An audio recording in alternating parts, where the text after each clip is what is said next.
A pivotal Saturday night in the USL Championship presented by Cox. It is Rhode Island playing host to the Indy 11 here in the Eastern Conference of the USL Championship in Pawtucket, Rhode Island. Sean St. Jacques, Manchester United legend, Gary Bailey, our entire crew, happy to have you with us for this pivotal six-pointer in the East tonight. And this is the dictionary definition, Gary, of a six-pointer. Rhode Island in ninth, trying to climb back into the top 8, where Indy are currently ahead of them by 2 points. Couldn't get it much tighter, and don't forget Birmingham Legion, Tampa Bay Rowdies just behind both of those teams. So a win for either side, a massive one for Rhode Island. They will go above Indy into a playoff position. Indy could potentially push Rhode Island closer and further down if they could put a little bit of a gap between themselves and their hosts this evening. This could be a big kickstart to the run-in in the Eastern Conference of the USL Championship towards the playoffs. And Rhode Island, of course, have to recover after they went out on penalties in the semifinals of the Jägermeister Cup in midweek to Sacramento. 3 penalties, and 3 of them either missed or saved, and out they went. But, you know, penalties, as Connor Smith said, is a lottery. Well done, Sac Republic, though. They are through to the final. First final of any tournament for them since 2022. And for Indy, they bring in Luke Pruder on loan to hopefully make a difference between the sticks tonight. Hunter Salt is injured, so they got Luke at the last moment. They've had a problem with injuries. Reece Charles Cook also injured. Big day for this young man tonight. Big day for both teams as well, getting down the stretch of this USL Championship playoff push. One or both could be there, neither could make it. There's so many twists and turns still to come. Tonight is a big night for Rhode Island and Indy in the USL Championship.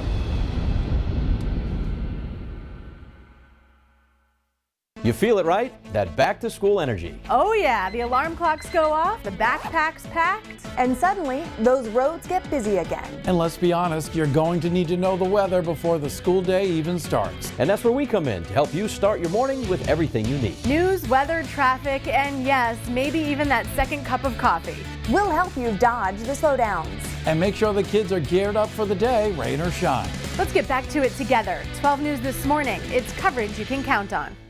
Every day at 12 Responds, we hear from people just like you. No one else was helping at all. Every phone call that I made, all the doors were shut to me. Frustrated, searching for answers, nowhere to turn. I was frustrated with not getting any response from anybody. I'm like burning out of trying to chase my money. I haven't seen anything, what's going on, I haven't heard anything else. That's where 12 Responds comes in. I saw results immediately. If anybody else is going through this, that there's an answer.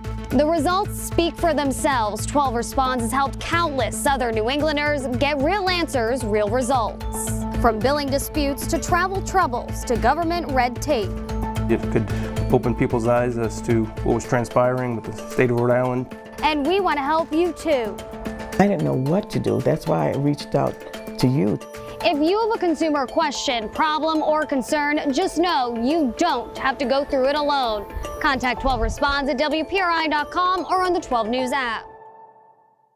A battle between businesses. We've tried different speaker placements, different types of speakers. And neighborhoods. What we're trying to do is strike the right balance. Keeping Providence's nightlife vibrant without annoying nearby residents. A new test program is working with businesses to help dial down the noise. The music isn't blaring, but it's present. I'm Target 12 investigator Alexandra Leslie, showing you how it works and whether it's making a difference.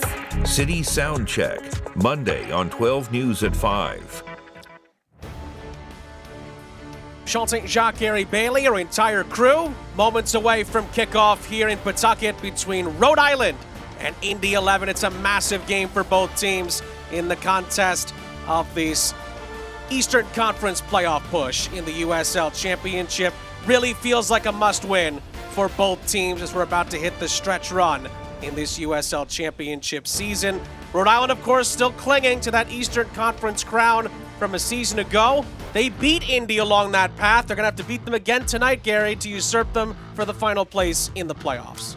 And to help them do that, 6 changes from the Jaeger Cup exit lineup against Sac Republic. In comes Frank Nadase, Mabika, Jose Quizera, Brito, Fuson, and Harivo. Out go Stoneman, Sanchez, Ibarra, Holstead, Atkinson, and Maxi Rodriguez, surprisingly enough. in what we think will be a 3-4-3 shape, but they might play 4 at the back. We will update you as it goes on. And look out for JJ Williams, of course, as the target man up front. And no questions about that. And for Sean McCauley and a well-rested Indy 11, plenty of changes for them as well and some debuts. 2 debuts, so 6 changes for them from the Charleston Battery loss. A debut for Luke Pruter in goals. Hunter Salt got injured midweek. Debut for Joe Zielinski, new signing. Josh O'Brien drops to the bench. And then back after a rest, Cam Lindley, Jack Blake, Malik Foster, Romario Williams. No Aidan Quinn, he's with his wife who's giving birth at the moment. Well, congratulations to them, and hopefully Indy can pay that off and celebrate even further with a win here tonight. We will wait and see how that unfolds. It is a bit of a whiteout for Rhode Island. They're in their white kits from head to toe. Indy are in all red with the white numerals, and Indy 11 will be kicking us off here in Pawtucket.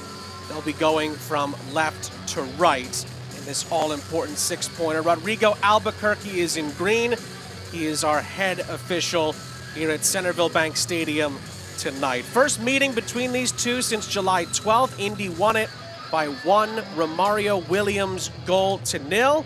But of course, Sean McCauley and his side will also want to respond with another one here, not only to put a further gap between themselves and Rhode Island for that 8th and final playoff spot, of course, for more retribution as Rhode Island knocked Indy out at the mic in the first round of the playoffs a year ago.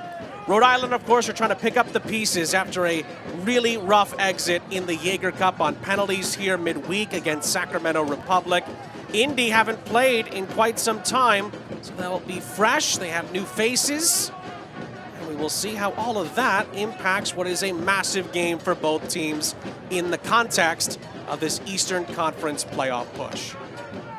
Just looking at Koke Vegas, he was saying after the midweek loss, they're going to have to pick themselves up. It's a mental knock, it's a physical knock, and I think that plays into Indy's hands here because they rested a lot of their players. 7 changes for the match against Charleston Battery. They should be super fresh, should the team in red.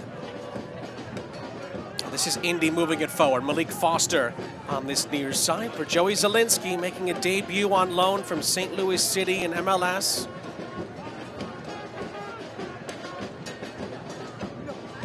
Indy look to find the always dangerous Jack Blake in behind, but it goes out of play, and it's going to be a Rhode Island goal kick on this far side of the 6. It's 2 teams in very, very similar form. Rhode Island lost 8, won 3, drew 2, and lost 3, and it's very, very similar for Indy. In their last 5, won 2, drawn 1, lost 2. So it's pretty even for both sets of teams, but they've had a focus on the Jaeger Cup now. It must turn 100% to both in a very precarious position in the playoff table. Indy just making it, but that could all change overnight, as we've already said. If Rhode Island win, Rhode Island lose, they drift further off. So put all those Jaeger Cup dreams aside and losses, you know, they got to the semi-finals, Rhode Island. Indy got to the quarterfinals. They're not going to focus on just getting in the playoffs. Of course, teams like Birmingham, Tampa Bay, Miami, they'll be interested in this game as well. So we will see how that impacts those teams, this result here tonight as well.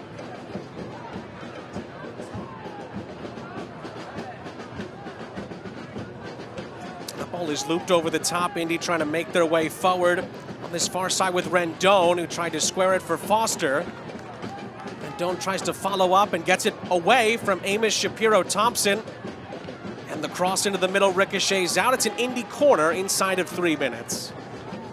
Good work from Rendon down the left there, just pushing and shoving and eventually earning the corner. And it's from those sort of moments that they might get the lead, a free kick, a set piece. You just, again, I wonder if Indy are going to come to this match with a lot more energy, having been well rested over the last 10 days versus Rhode Island coming off that Jaeger Cup loss only a few days back.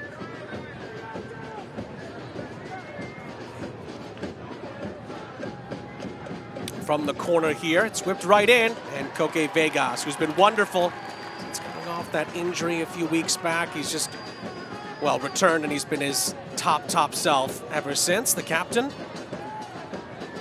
And as that ball goes out of play, we can give you the official orthopedic partner and team physicians of RIFC Health Report. Learn more at orthopedicsri.com. USL.com. We talked about some of the injuries with Indy, particularly at goalkeeper. And Rhode Island, Rio Hope Gunn not available. As J.J. Williams is going to pounce on this chance, but that is a wonderful block and a recovery. Ben Ofemu thwarts Rhode Island, and J.J. Williams is blocked at the very last second. That's the danger of J.J. Williams. Powerful, strong, great striker of a ball as well. And that's good defending. And Ofemu and company will have to stay extremely tight to J.J. Williams, who has been really the only attacking threat from Rhode Island. He scored 3 goals. The rest of the team have only scored 4. Fuson was going wide anyway, and it's a first opportunity for Luke Pruder to get involved. Here it is again, that long ball through, just the power and strength and speed of J.J. Williams. And great tackle, because he had picked out that far corner. And if it hadn't have been for a good tackle, or block rather, could have been in trouble there, goalkeeper Luke Pruder, and then he makes a decent save himself. It's going to be one of those interesting dynamics with the fact that Rhode Island have scored the fewest goals in the league this season coming in, just 16. Indy have conceded the most with 42 this year, so, well, something's got to give, surely. You would think. Yeah, I can't believe Rhode Island. J.J. Williams 3 goals, the rest of the entire team 4. Jack Blake on his own's got 9. Romario Williams has got 5, Malik Foster's got 3, and every other player in that team has scored except the 2 new players, Zielinski and Schaefer. Not to belabor the point, but Jack Blake has more assists than any Rhode Island player has goals this season. He's been that good. And yet, they sit side by side in the table, so clearly Indy conceding way too many for all the good stuff going forward, and Rhode Island not scoring enough to go with fantastic defending. That's been the calling card. Conor Smith has talked about it time and time again, how important the defensive strengths have been for Rhode Island this season. They've conceded just the 4th most goals, I should say 4th fewest, beg your pardon, goals in the league this season. That's been the reason Rhode Island are still hanging around in this playoff hunt.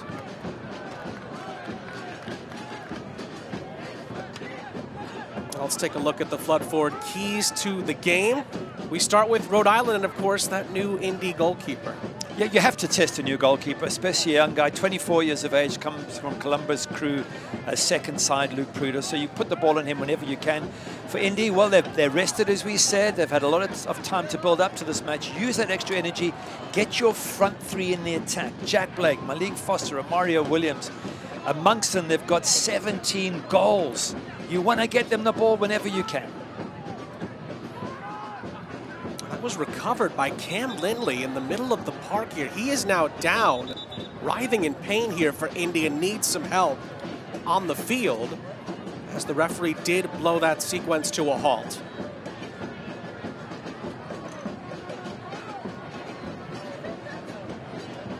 I think they might miss Aidan Quinn here today. Indeed, just seeing Cam Lindley going down in midfield, but as you have a look here, he just gets stepped on after the ball was passed there. Hopefully he'll be fine, but Aidan Quinn's such a fantastic player, captain, leader, and given time off to go and be with his wife, I think for the birth of their 2nd child, if I'm not mistaken. Wish him well, and her, and the whole family. Of course. I wonder if he's sneaking a watch of this game from somewhere near the hospital bed. Baby monitor not far away, I would guess.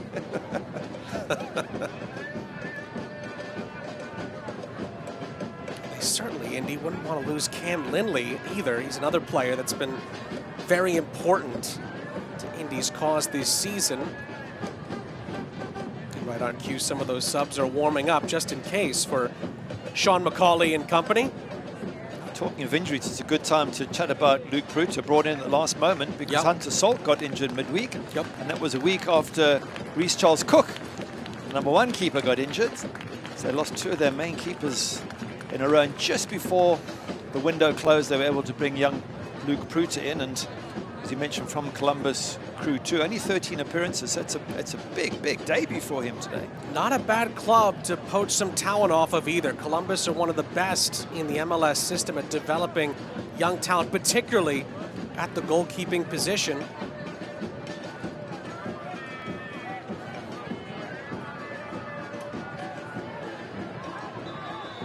It's going to be a foul and a free kick. As we tell you, the New England laborers are training the workforce of today that'll build our tomorrow with state-of-the-art training facilities in Rhode Island, Massachusetts, and Connecticut. You'll be equipped with classroom and job site knowledge to start a rewarding career in the construction industry.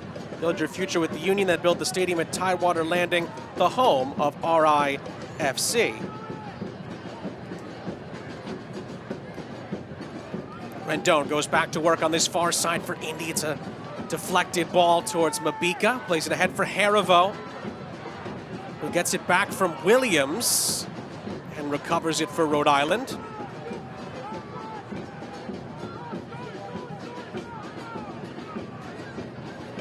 Rhode Island tried to pick out J.J. Williams down the line there, and ricochets out for a throw for Shapiro Thompson. I think, as you can see here, we thought there might be 3 at the back for Rhode Island. In fact, it is 4 with Frank Nadarse taking that left fullback position. I thought maybe they might want to play him as a defensive mid and keep Fuson and Quazero wide, but instead they are going with that back 4 lineup. Now the hold-up play here from Williams leads to a nibble. That's going to be a foul and a Rhode Island free kick. Dangerous position. James Musa should know better. His experience, a 33-year-old New Zealander. He's been around enough to know you don't want to be giving free kicks away on the edge of the box. Didn't need to lunge in there. He had 2 players, Murphy being very close to the ball, who were there to do that work for him.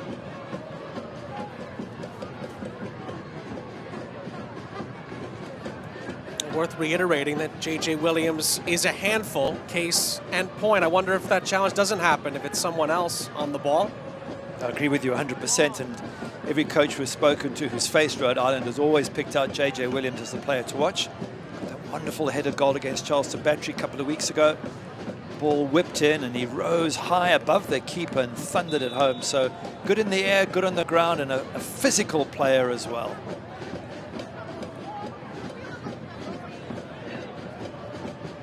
From the set piece, it is going to fly out of play, and it's an Indy goal kick. Well, Rhode Island would like to thank their anchor partners, Breeze Airways, Capelli Sports, Centerville Bank, and Ortho Rhode Island, for all their support on and off the field this season. We just spoke about the keys being put Luke Pruta under pressure. You've got a free kick, get it on the goalkeeper.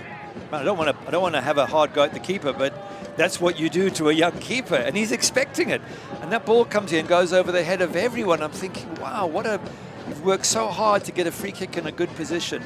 You don't get a good ball, and you don't even test the young goalkeeper, and you hit it over everyone's head. That's a wasted opportunity from Rhode Island.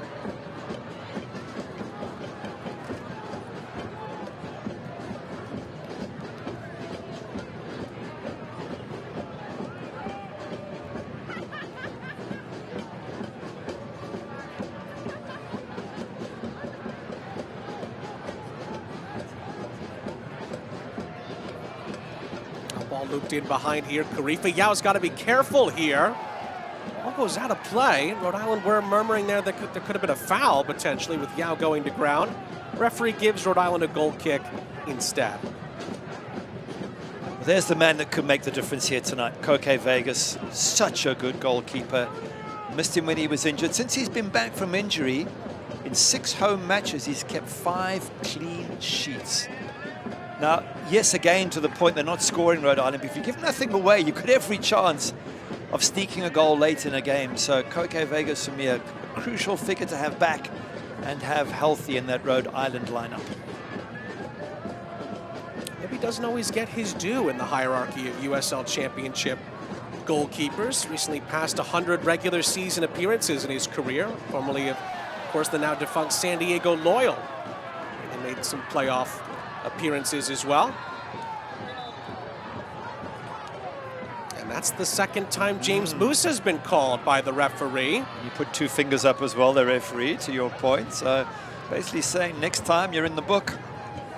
And those are little things that can change a match. You know, you get a yellow, then you got to be careful not to get a second yellow. We just saw this evening Loudoun United were cruising with a 2-0 up, got a player sent off, and then next thing we heard, they were 3-2 down. You just want to be so careful with those things because they can swing a match one way or the other. Yeah, that Loudoun red card happened in first half stoppage time, and everything swung after that. Another set piece, though, for Rhode Island that comes up a bit short. Quizera tries to recover it. And they'll recycle it with Brito and Shapiro Thompson, who puts it back into the mix, but that'll be easy enough for Luke Pruder on debut. So second free kick, second opportunity to work the young goalkeeper. Don't even reach the box, it gets headed clear. Then when you do put it in, it's so far past everyone that not a single Rhode Island player even tries to attempt to challenge the keeper. These are important opportunities. I was going to say, Gary, to your point, it just feels like a symptom of a bigger problem for Rhode Island, which is that they've just been, at times, so indecisive in the final third, particularly in some of their recent league home games where it looks like they're about to create a chance, looks like something's about to happen. A misplaced pass, a lack of focus in the final third, and it very quickly fizzles out, and those opportunities have been really piling up, missed opportunities to be precise. You know, I think there's a very small percentage between any of these teams, and the coaches we've spoken to have said the same. The USL is so tight, so many good teams, so it's that little 5% difference that can win you a match, and that right now Rhode Island have thrown away two great opportunities to test a young debutant goalkeeper. That could be the 5% difference between them winning and not picking up any points here today. Well, Indy have it back here with Foster trying to thread the needle. Mabika gets a touch onto that, and Shapiro Thompson clears it before Rendon could pounce on the scraps. Rhode Island is proud to welcome MyRI TV as a broadcast partner in 2025. RIFC fans can watch live action regionally on Nessun, locally on MyRI, and stream on ESPN+. So don't miss any of the action this season.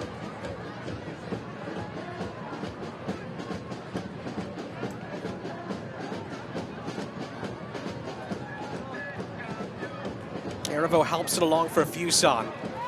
And it's a reverse ball, beautifully weighted into the path of Jojea Quizera on this near side. White shirts are queuing up in the middle, and Quizera finds Pruder. He was trying to pick out Erevo, who made a wonderful run.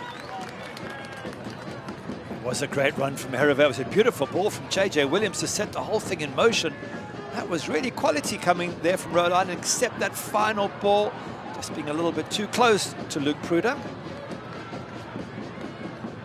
There's that initial ball from JJ Williams with bend on it as well. Absolutely brilliant. Down he goes on the line. Quizera head up. Wants to put it in the path of the oncoming Erevo, but doesn't quite read where Erevo is. Nice, easy pickup for Luke Pruder. Meanwhile, two Indy players are a bit slow to continue here. Blake and Rendon needed a moment, but both are back on their own 2 feet. And then was there a nudge in the back there? Yes, referee says it's a foul against Shapiro Thompson, and it's going to be an Indy free kick up against that far sideline.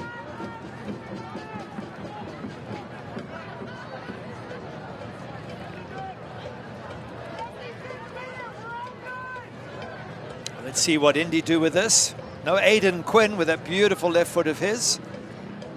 Murphy's not a bad striker of a ball either. Seems like he'll take it with his right foot, bend it in towards Koke Vegas, which is always a very tricky high ball for a keeper to deal with.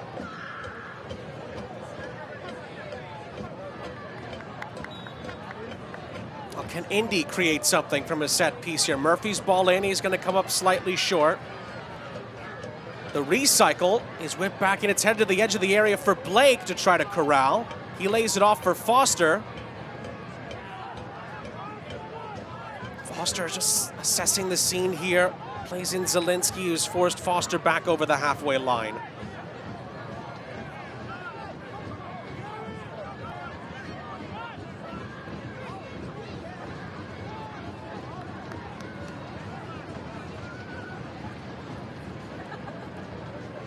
Ofemu made that big block on JJ Williams inside of the first few minutes. And looks to pick out a teammate downfield, but it's Nodarse stepping in for Rhode Island. Clears it only as far as Foster, who tried a no-look pass and has it picked off on this near side. Luckily, Ofemu had his head on a swivel and is able to sweep it up. And Ofemu is going to be booked for needlessly kicking the ball away after doing so well to backtrack. That is a silly yellow card to get. You've made the tackle, leave it alone, get back in position. You know as soon as you kick the ball away, time wasting, the opposition are going to appeal. Joe Brito does the correct thing. And now you're on a yellow. So every tackle from now on, a Famo has to be super careful. We talked about these small differences from one side to the other, little 5%. And those mental decisions, mental errors I would call them, can get you into all sorts of trouble. Mabika pokes that forward for Fuson on the near side. Quizera joins in. Flashes the ball towards the edge of the area for Bacharach. Harivo is there to help. And then it's played down the line. Quizera keeps the ball in play. Near side Fuson. Quizera tries to fit it back through for Fuson, but Indy will get it clear with Foster up ahead. But Harivo steps back in for a refresh.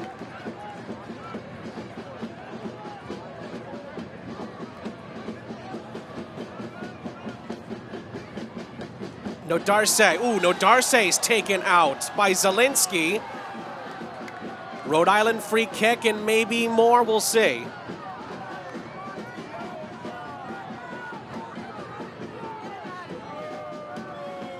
Might just get away with it this time. Got to be super careful going forward. And both teams know how much and how important these points are. So they're going to take every opportunity. You come late with a tackle, and the opposition are going to definitely try and get you booked. It's going to be one of those sort of matches you would think. A little bit chippy throughout, a lot of tension. And the home crowd pushing Rhode Island to try and get these valuable points. In that way, Gary, it's going to kind of feel a little bit like a cup tie, isn't it? Because it's so late in the season and it's so tight in the table. Exactly. Under those situations, that's where the pressure can get to players, the silly yellows, whatever mistakes are made. It happens when you're under pressure. That's when you need the more experienced players. Indy have them. Mario Williams, 31. Malik Foster, 28. Jack Blake, 30. Musa, 33. They shouldn't have any problem. And the players a little bit younger in Rhode Island, but all late 20s. Players who've played enough soccer to know how to cope with this level of pressure. Shapiro Thompson to try from this free kick. He goes short as far as the edge of the area is concerned, but again, Pruder comfortably is able to handle the situation. It's another missed chance to make Indy work for it a bit.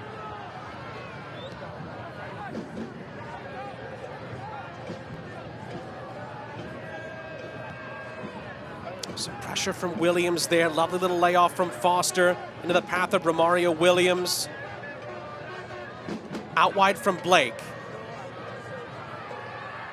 Rendon tries to fit it through. Foster back out towards that far sideline, and then Jack Blake assesses the scene. Rendon on the far side. Collision away from the ball. As it rolls to Coque Vegas, the referee on the scene, I think, is given a free kick here. And he's got a yellow card out for Zach Harivo. Let's have a look at it again. Watch number 20, Zach Harivo. Just puts his arm across as a collision. It's not nasty or anything, but tries to block him and picks up the yellow card for his troubles. Now, only thing I'll say in defense of him, he's stopping a dangerous run on the edge of the box.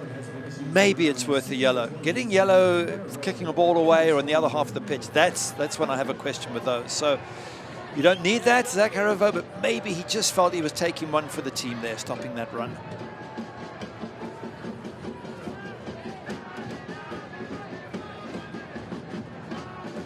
By the way, Gary, that Loudoun-San Antonio game we were tracking went final. San Antonio, we talked about how quickly it turned. They won 5-2 in the end. Huge win. 2-0 down. It was 1-0 at halftime, and then it was 2-1 San Antonio, 2-2 Loudoun get the equalizer down to 10. San Antonio ran it out of the park the rest of the way. Huge win, by the way, for the Texans. Now Indy from another set piece. Harivo defends it and heads it out of harm's way for now. Forcing Indy all the way back, which they do so well. It's such a hard team to break down, Rhode Island. Just to give you an idea of, I mean, they drew the last match against Czech Republic 0-0. I'll tell you more in a moment. Long distance shot here, as Indy could not break Rhode Island down there. They settle for a shot, and it's a goal kick. So 0-0 last match. Just to finish that thought, Lou City, they restricted them to an expected goal of 0.1. Lou City, 0.1. Charleston Battery came here, they restricted them to 0.41. They know how to defend against the best sides. It's going to be very difficult for Indy to break them down here tonight. Getting to the game is easy with RIPTA's free game day bus service. Buses loop every 8 to 10 minutes between Pawtucket, Central Falls, Transit Center, Centerville Bank Stadium, and the stadium's reserved parking lots. For a full list of stops, visit ripta.com/RIFC. I believe as well, Gary, that both Louisville and Charleston were held to their fewest total shots of the season when they came here to Rhode Island. Just to piggyback off your point. Something Connor Smith's very proud of when we chatted to him. He says we defend to try and restrict the opposition to even getting close to our goal, to getting shots, crosses. We try and limit any attack on our goal, and they do it very, very well. Brilliantly, in fact. What they don't do well, as Connor Smith has said many times, is take their chances when they get them. They create the chances, they just don't take them.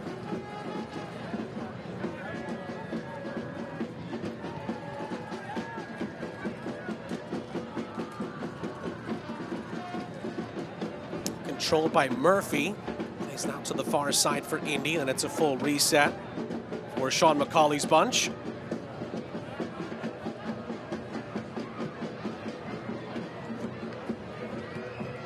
Zielinski down the line, trying to find Lindley. It was cut out. Ofemu, and sends it well out of play.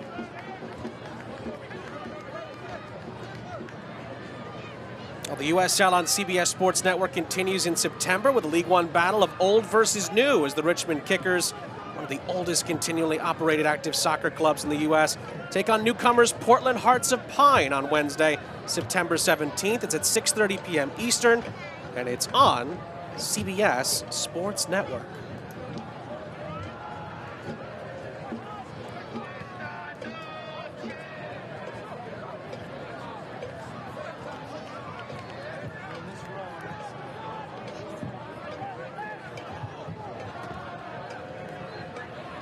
Portland Hearts of Pine came here in the Jaeger Cup.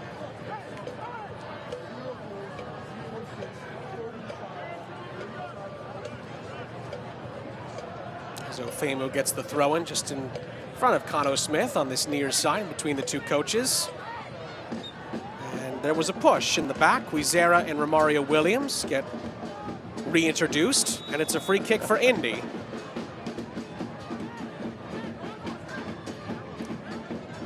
The experience in the team, Gary, that extends to many of the national teams as well. Jose Huizera is a Rwanda full international. Romario Williams has had multiple caps with Jamaica, and that's just the short list, really. Multiple players are well capped with their respective countries as well, and have played in massive games, and some have massive games, of course, coming up with some CONCACAF and African World Cup qualifiers. So add that on top of the experience at the club level.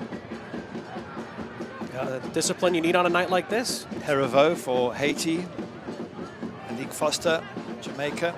So you're right, a lot of good experience, and two very, very good sides. Shouldn't be where they are. They're better than their position in the league would suggest.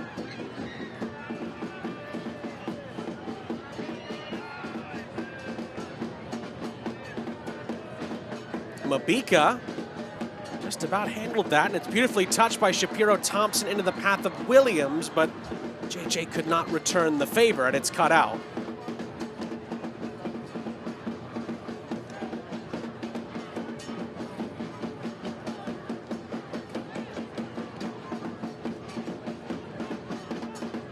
Williams had his shirt pulled by Karifa Yao, and it's another Indy free kick.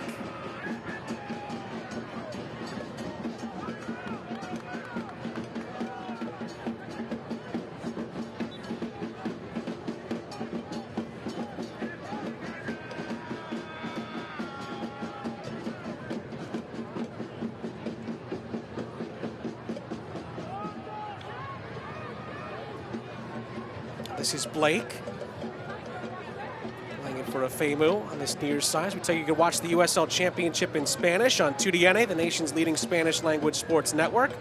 Select matches will be available in Spanish throughout the rest of the season, so go to uslchampionship.com for the complete USL TV listings. We talked about the pressure here on the players today, but also on both coaches. You look at Connor Smith, fantastic season last year, absolutely amazing. But you know what it's like as a coach, you've got to keep on winning. Oh, bit of a crunching tackle there. And getting to the Jaeger Cup semi-final, if you get to the playoffs and have a good run, will be seen as successful. But if you don't make the playoffs, then probably not a successful season. So, and similar for Sean McCauley, a very, very good coach, successful last year in terms of the playoffs with Indy, had a good run in Jaeger Cup to quarterfinal.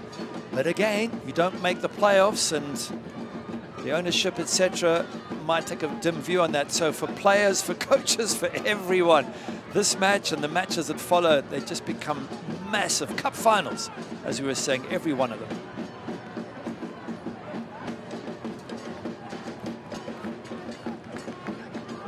Darce on this near side with the throw. It falls for Fuson after Bacharach was taken out. Fuson lays it off here for Joe Brito. And Luke Pruder makes the stop off the bounce. Rhode Island's first big chance of the night. Not the most difficult save for Pruder, but he'll be enjoying this. It's now 3 balls that he should have gathered and has gathered. But I think the players around him will be looking over their shoulder going, you know what? Looks like a decent keeper. Defense starts to relax. Everyone starts to get on with the game. I think from Rhode Island's point of view, at least it's a shot on target. Not the most difficult shot, agreed. But Brito maybe will think, okay, I've got my eye in. Next one, I intend to put it wide of the goalkeeper. So all round, much, much better football from Rhode Island. Decent save from the young 24-year-old keeper. Lindley did well to keep that going for Foster. Murphy, what a ball that is for Blake. And Blake takes on the shot, saved by Koke Vegas, flying to his left. Decent shot, nice save from Koke Vegas. We're talking him up earlier. He's a very difficult goalkeeper to beat, the Spaniard. So much experience. I mean, he started off his career at Levante, which is a top side there in La Liga. So his background is at the highest possible level of football in Spain, the La Liga level. And he showed it there with a lovely flying save.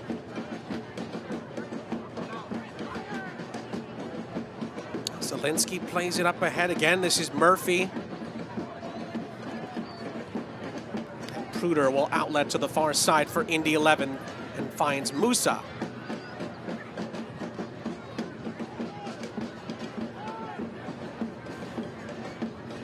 Harivo wins it back from Blake. Bacharach tried a first-time ball over the top. Harivo just about kept that going. It falls kindly for Brito.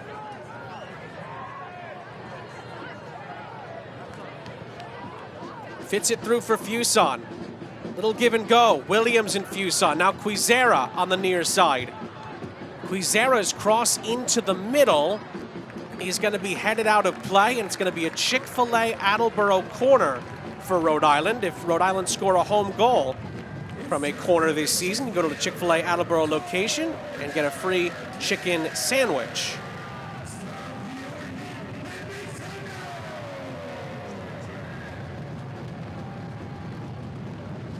Quizera will do the honors.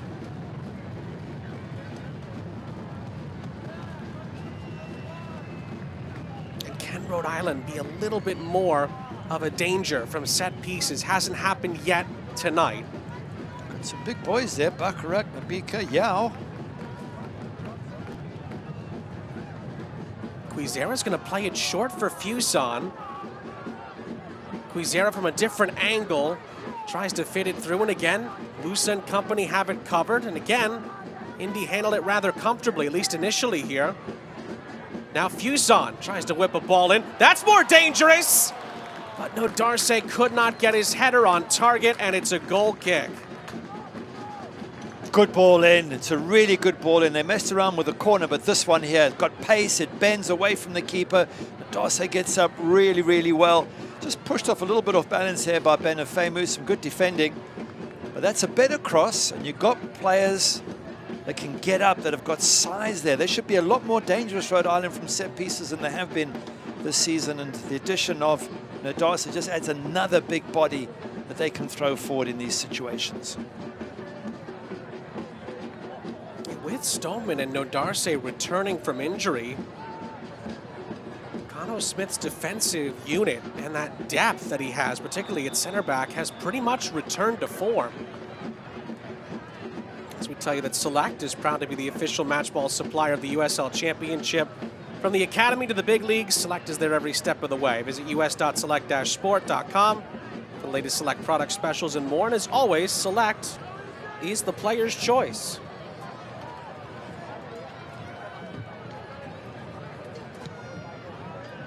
Ticking down on the final 10 minutes or so plus stoppage time left in the half in this pivotal 6-pointer in the Eastern Conference of the USL Championship. Very likely the winner of this game will be in the top 8 at the end of the night. Just in time for this big run-in. As Fuson is fouled here, Rhode Island free kick.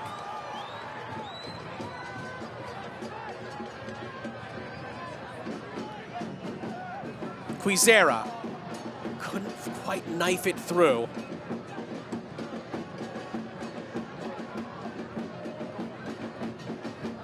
Mabika steps in.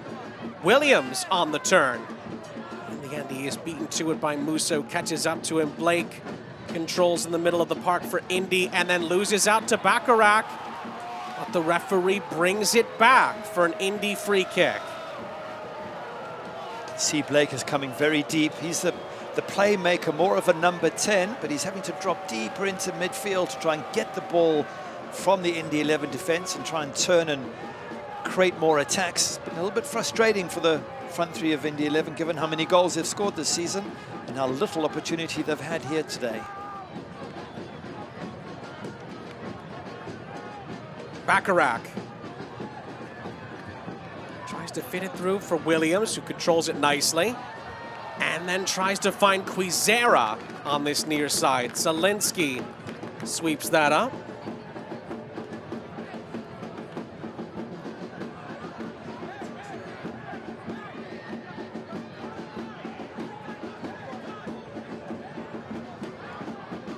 Quizera.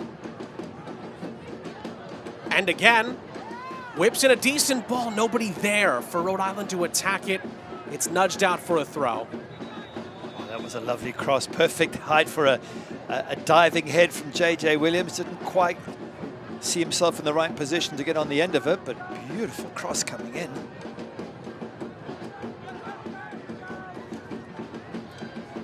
Something drew the referee's attention away here as Foster and Yao have been summoned here. Something maybe happening away from the ball that we missed there between those two. And just a word from the referee there as Mabika will throw this in at least towards the penalty area. Williams is his target. Williams thought he was nudged in the back.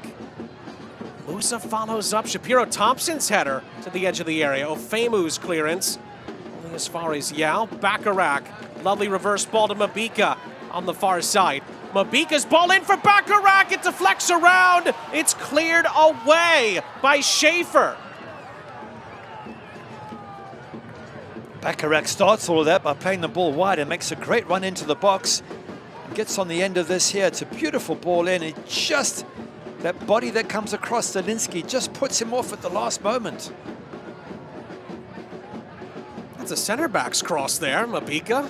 Wonderfully done. Quizera. A push into the penalty area, looking for Williams. Could fall for Shapiro Thompson. Ooh, just over the top. Another close call for Rhode Island. It's a goal kick. This is much better from the home side. Great play on that left-hand side by Quizera, and a shot that's just over from Shapiro Thompson. Not easy. He had to turn and whip that shot and get power behind it. Really good effort. Well, if you're looking for help on how to pay for college, look no further than RISLA. They've been helping students and families for decades. Go to RISLA.com to find out more today. more promise for Rhode Island, just still searching as hard as they can for that end product.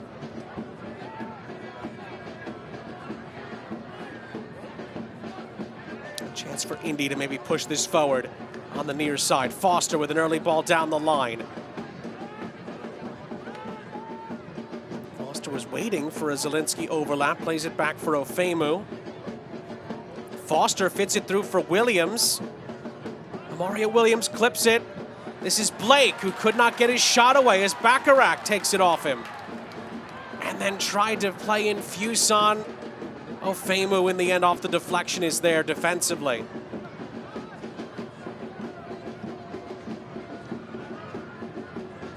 Musa.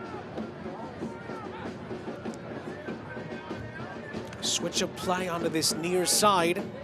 Zielinski, it falls kindly for him. Tries to push it further into the area. And Nodarse is going to shield it out for a goal kick. Well, enjoy a sip of sunshine and celebrate the home team with a wicked good IPA from Lawson's Finest Liquors. They're a proud sponsor of RIFC. That just about takes us to the final 5 minutes of the half. Well, so far it's gone to Rhode Island form, which is clean sheets at home, giving the opposition very, very few chances. And to be fair, they've made a few themselves.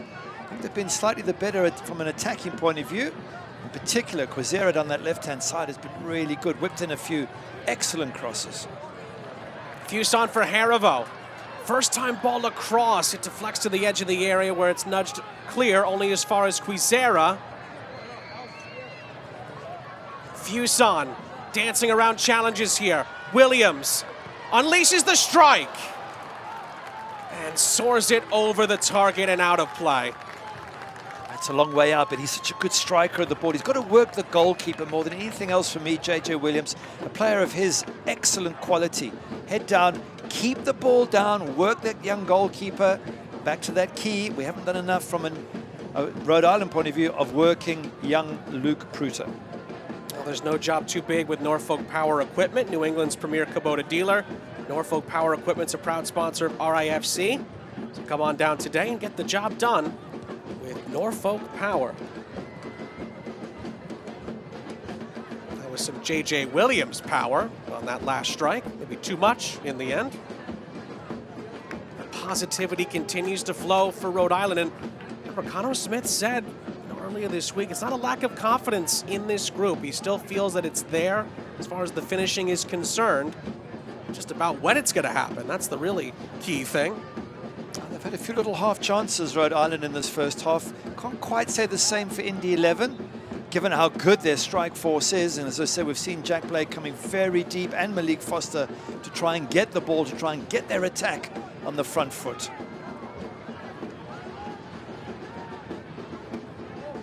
Quezera cuts in field. And then there was a nudge away from the ball. Romario Williams dumping Karifa Yao to the turf. Just a word for the Jamaican, and that's that. It does give us time to tell you that you can go grab an ice-cold Pepsi Zero Sugar for the match. Zero never tasted so good. You got to try it to believe it. Pepsi Zero Sugar is a proud sponsor of RIFC.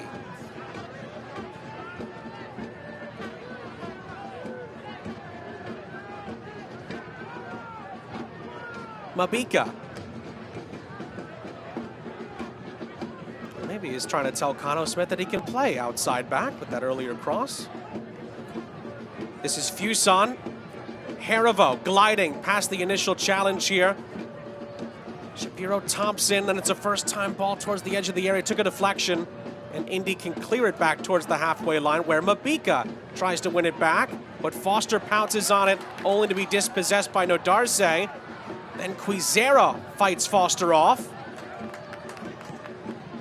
Nodarse for Fuson, who could not handle it. And it's a lovely ball over the top for Malik Foster in behind here for Indy. He tries to thread the needle through two defenders for Williams. It's out for an Indy corner.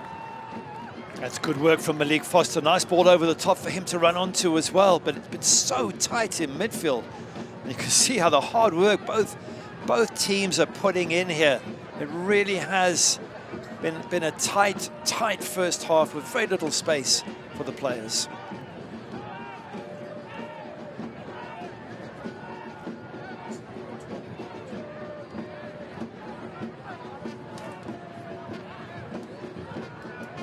James Murphy has a wonderful right boot. Trying to pick somebody out here. Final minute of normal time at the end of the half. And on the edge of the 6, Rhode Island do just about enough to get rid of that, and it's going to be a foul. Rhode Island will get the free kick. A little bit of a clash of heads there in bodies, and JJ Williams doing some defensive work. Have a look as it comes in. Williams gets to the ball there, and he gets clattered by the big Indy 11 player there, Brian Schaefer. Rhode Island's 43rd Governor's Cup football game between the Brown Bears and Rhode Island Rams will take place right here at Centerville Bank Stadium this fall. Tickets are on sale now at brownbears.com/GovCupTickets if you want to go.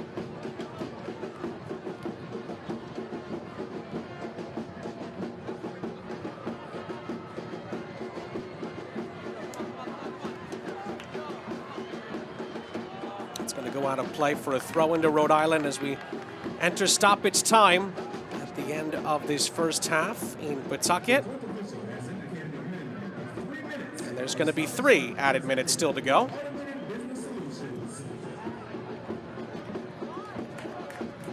Quizera just about gets the cross away, but it lands on the roof of the net, and it is going to be a goal kick.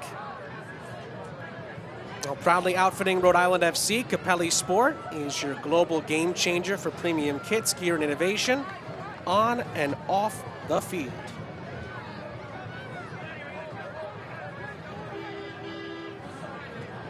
Just looking at Luke Pruder, it's been a nice first half for him. Some decent saves, hasn't really been tested with too much that's been too hard, but what has come his way, he's done well, and I'm sure that's, as I said, has settled all the concerns about him on debut. So really, he can be very happy with the 45 minutes. Not sure that he got put under enough pressure with crosses by Rhode Island. Maybe there's more to come in the second half. It's going to be brought back for a foul earlier in the sequence. Oh, and a yellow card's come out as well. Cam Lindley appears to be the guilty party here for Indy, and his name is taken here by the referee.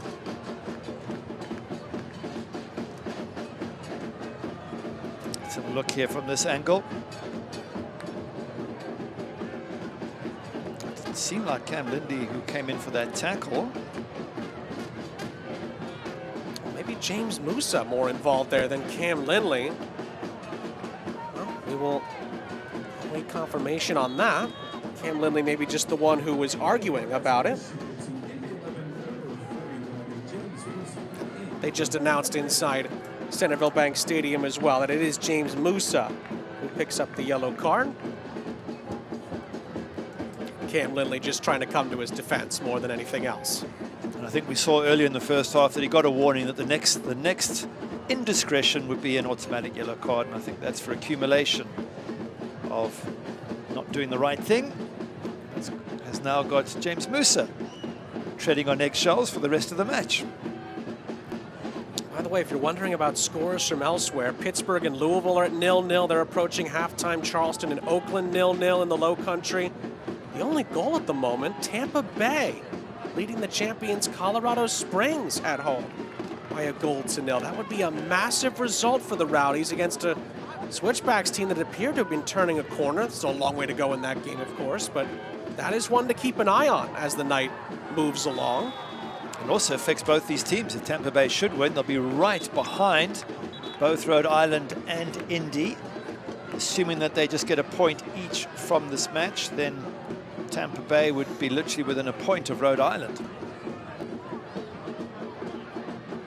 Meanwhile, I think Indy have been penalized yet again here for a foul as a Rhode Island player is still down. So there might still be an action or two left in this first half. certainly, although we look back at Rhode Island and say they had a midweek cup match and it was a stressful time, they have made 6 changes. But I think for those 5 players who were in that match, they, both mentally and physically, will have to tough this out in the second half. They might get replaced with other subs, some fresh legs coming off the bench. So it's not like the entire 11 players played in midweek. 5 of them did. But for those 5, it's a stressful 3-4 days, getting knocked out in a cup semi-final and the mental anguish of it, and now having to raise your game against your nearest rival in what is effectively a 6-pointer game. Harivo plays it short for Quizera.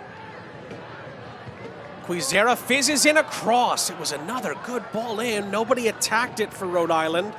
It goes out for an Indy throw, and there's not going to be enough time to take it at the end of the half here in Pawtucket.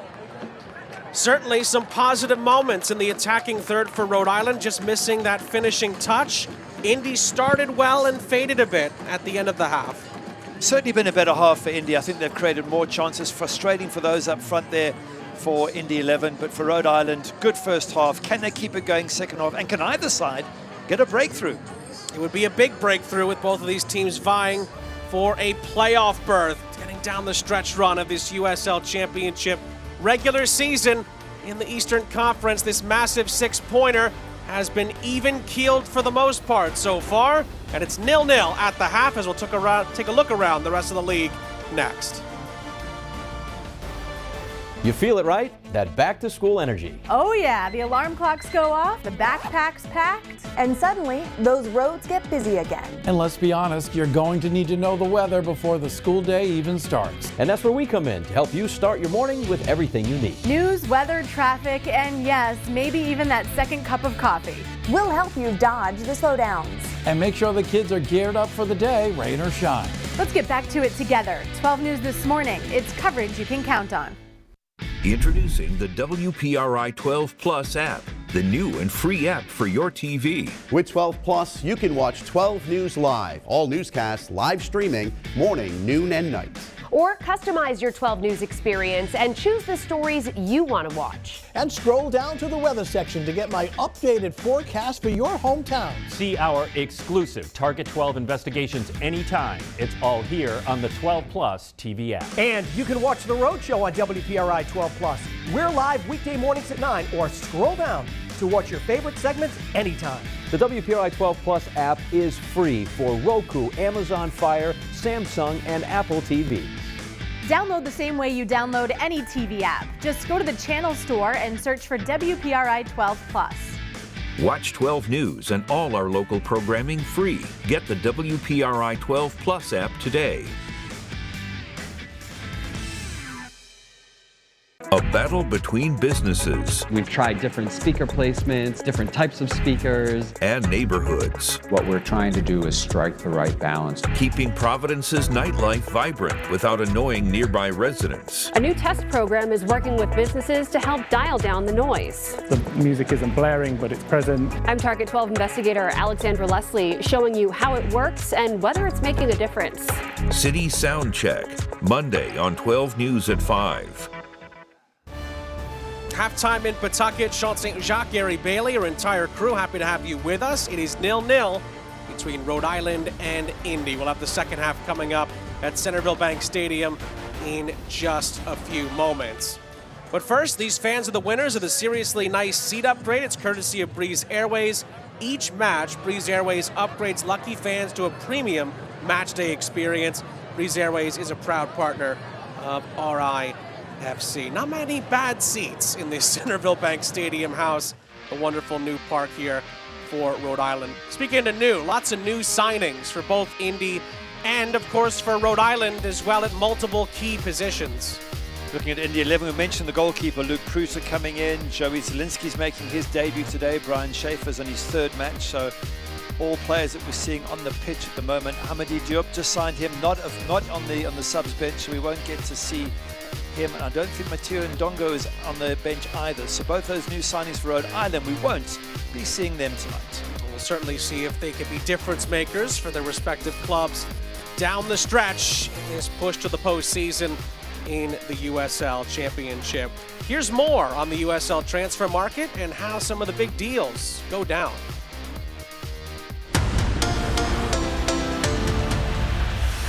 When Nick Marcanic arrived at Charleston Battery in 2023, he had no idea what his future would hold. But after a 28-goal Golden Boot regular season in 2024, Marcanic was on the radar. A six-figure transfer to Castellón in Spain's second division. A financial win for USL. One of many overseen by Oliver Wyss, USL's head of global football development and sporting director. All around the globe, guys are moving all directions. It's perfect timing. Literally a few days ago, the global transfer summer window closed. New records, $9.76 billion spent. Alone $3 billion in England spent. So USL is a very small part of it, but obviously part of my goal is to make USL a bigger part of it. You see these things come across your desk. What are the steps to take it from that phone call to a deal happening?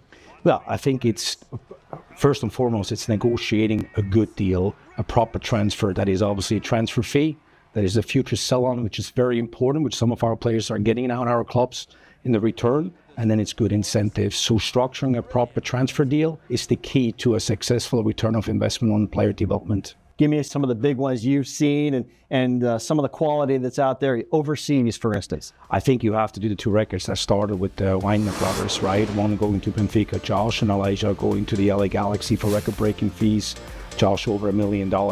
But then we have follow-ups like Fidel Barajas, where there was also a secondary when you moved from Charleston to RSL and then into Chivas Guadalajara, which gave a big return. We have the likes of Correa Osandina, right, that went to Feyenoord and now at Casa Pia. But now we just had another recent very good one with Mamadou Cheng that went obviously from Hartford Athletic went to Minnesota United. Good transfer fee, and I'm sure there will be secondary transfer fee that everyone will benefit off. Who might be next? The rumor mills could churn for USL players at any time. And the next transfer window begins January 2026.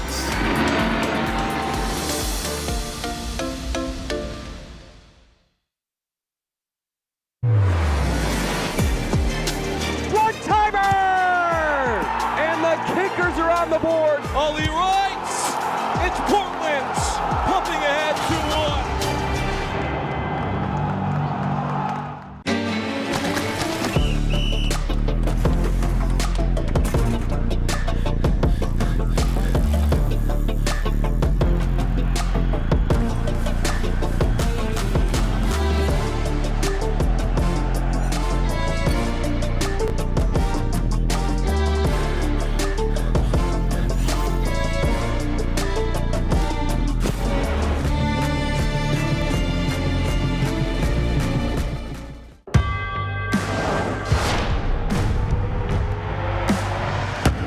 Tires in the USL help soccer journeys everywhere to drive harder. From city playgrounds to suburban sidelines, from early mornings to late nights, from fun with friends to winner takes all, from the biggest fan to the biggest heart. And at every turn, Prinks Tires will be there for the long haul.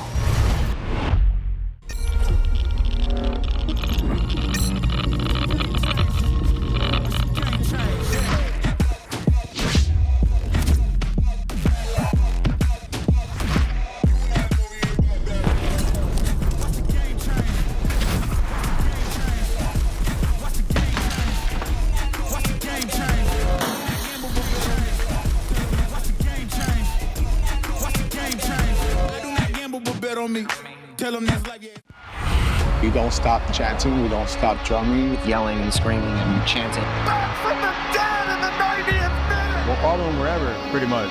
That's just the love that we have for our team. Rhode Island, are you ready? Rhode Island FC's brand new home, Centreville Bank Stadium, is waiting for you. Don't miss out on any of the action this season, as the Ocean State's very own look to defend their Eastern Conference title. Tickets are available now, starting as low as $16.36 per game. Scan the QR code to secure your seat today.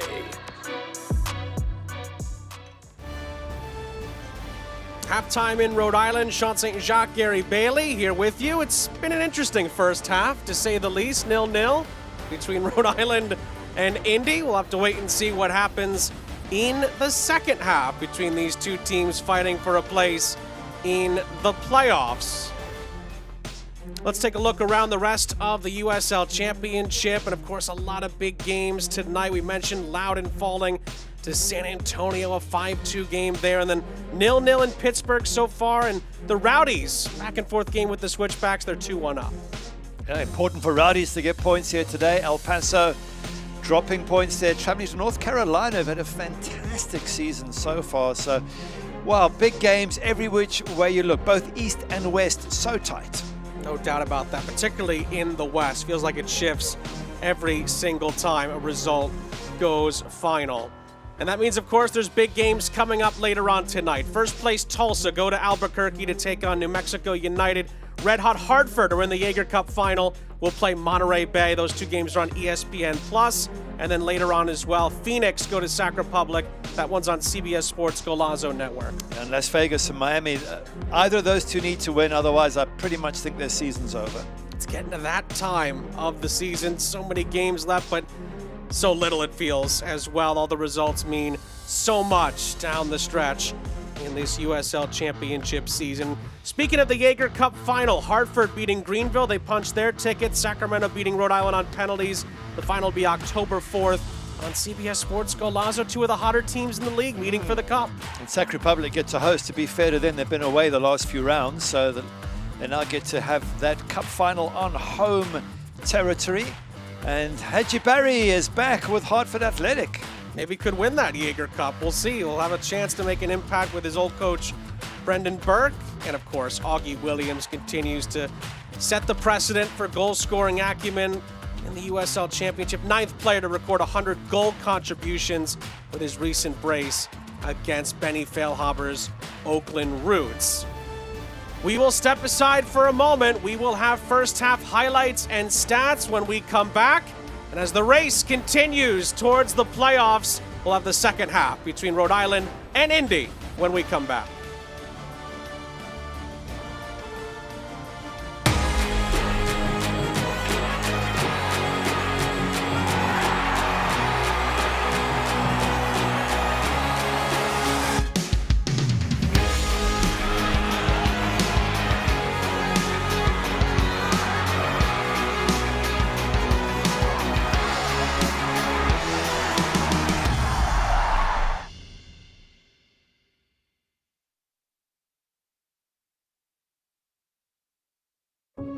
Progress.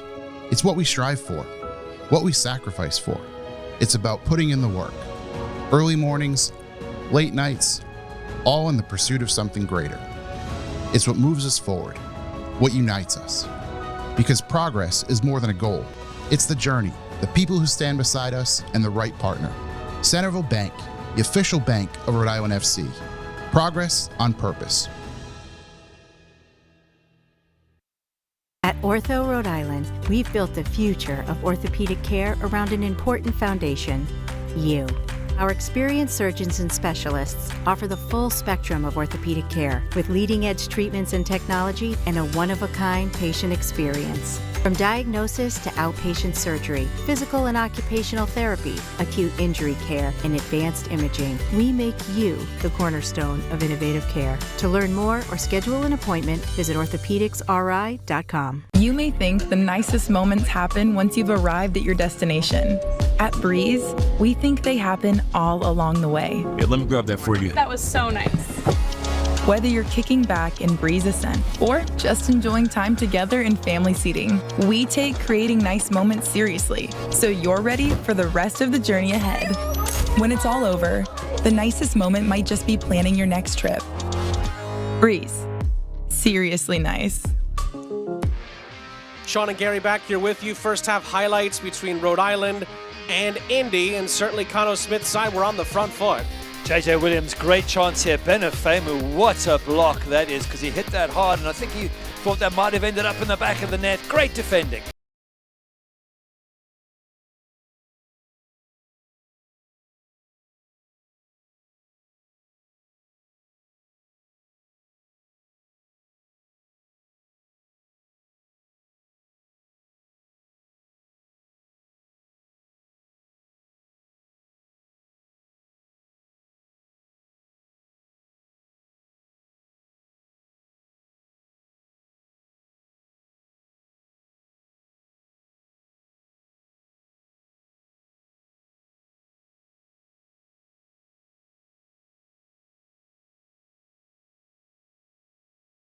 0-0 after all those chances in the first 45. And you look at the halftime stats. Yes, 7 shots for Rhode Island, just 1 on target, same as Indy. Yeah, those stats don't tell you enough. I'm going to give you the expected goals, 0.64 for the home team. That's more than half a goal. Just 0.03 for Indy. They need to attack more, the visitors do. We'll see if either side can find the breakthrough in this all-important second half, in this 6-pointer between these two teams. Again, the winner will be above the playoff line at the end of the night, more than likely. And we're just chatting off air, Gary, and you look at the score right now, it's 0-0, and the Rowdies are currently leading against Colorado Springs. The likes of Tampa Bay, Birmingham, maybe even, who knows, maybe a Miami down there in the bottom 4 at the moment. Those are the teams that are hoping that it stays the way it is right now, because they'd get the jump potentially on both Indy and Rhode Island. And of course, we should mention as well that Rhode Island have made a change. Frank Nodarse is out, Clay Holstead is in. And Gary, that does slightly change the shape for Conno Smith's side at the back at the start of the second half. Yes, I think it will. They'll drop to a 3, have Clay Holstead on that right side. He's been playing as a right wing back in the last few games. That's the way I think it will set up, and that means they want to get more on the front foot, and Conno Smith wants them to attack more. They weren't bad, to be fair, first half. They just have this problem of finding the back of the net game after game, and he's hoping that this second half maybe things will change. The old saying is the hardest thing to do in soccer is to score goals. It's felt like that for Rhode Island for quite some time. That's what you pay the big bucks for, isn't it? Someone who can stick them in the back of the net. But they have that person in JJ Williams. I mean, he is a good finisher. It's just getting him the right service, the right place. I thought Quizera put some really good crosses in first half, but maybe JJ Williams just not reading them, or maybe the crosses weren't quite pinpoint. Again, Rhode Island coming into the night, they're in 9th position, just a couple of points back of Indy, who currently occupy the number 8 spot, the final playoff position as it stands right now in the Eastern Conference table.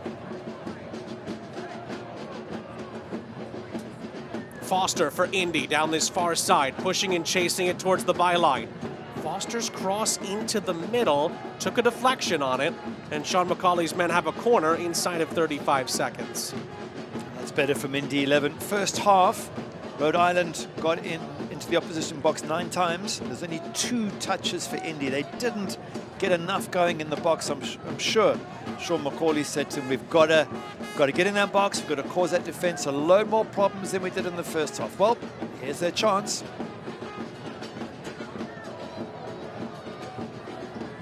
Murphy with some good bend on it, but it's Mabika who heads it clear only as far as Blake.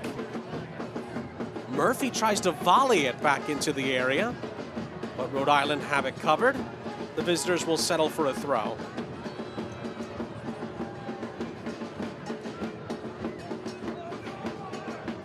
You'd also think that Sean McCauley would have just said to his team at halftime, you know what, most of you didn't play last week, you got rested, you got extra energy in that tank. I want to see you take it up a level second half. Not all the Rhode Island players were busy midweek, but even if they weren't, they were on the bench, they were involved, they were psychologically knocked by exiting the Jaeger Cup as the flag goes up. So just from a coach's point of view, you think Sean McCauley would have just built his team up to say, you keep going, you're going to find the extra energy in the second half. Don't be afraid to push the limits. One thing that helps for Rhode Island is that Albert Dequa was not available in the Jaeger Cup midweek, but he's back in the squad tonight. There's a bit of a boost as far as fresh legs are concerned for Rhode Island and their depth after the midweek defeat on penalties. They could also bring Maxi Rodriguez on. He would have been rested for most of this match, so let's assume he comes on with 25 minutes to play. He's a second highest scorer after JJ Williams, so a player you would want to have on the pitch at some stage in this match if you're Rhode Island. Nice turn by Fuson. Trying to keep it going, caught up to by Schaefer, and Indy have it up ahead with Williams and Rendon. Still Rendon, trying to glide forward here for Indy. Romario Williams is off to his left and then plays Rendon down the line. Stone tries to fight off Holstead here, and eventually the ball trickles out of play. And it's going to be a goal kick as Holstead does enough. Rendon claiming that he didn't get the last touch. I think he might have, though. Clay Holstead definitely got a touch, and then he was trying to control the ball, Rendon, and I just put his foot on the ball. High Noon's quality is second to none, formulated with real spirits, juice, and iced tea. No added sugar and natural flavors. It's the perfect drink for any occasion.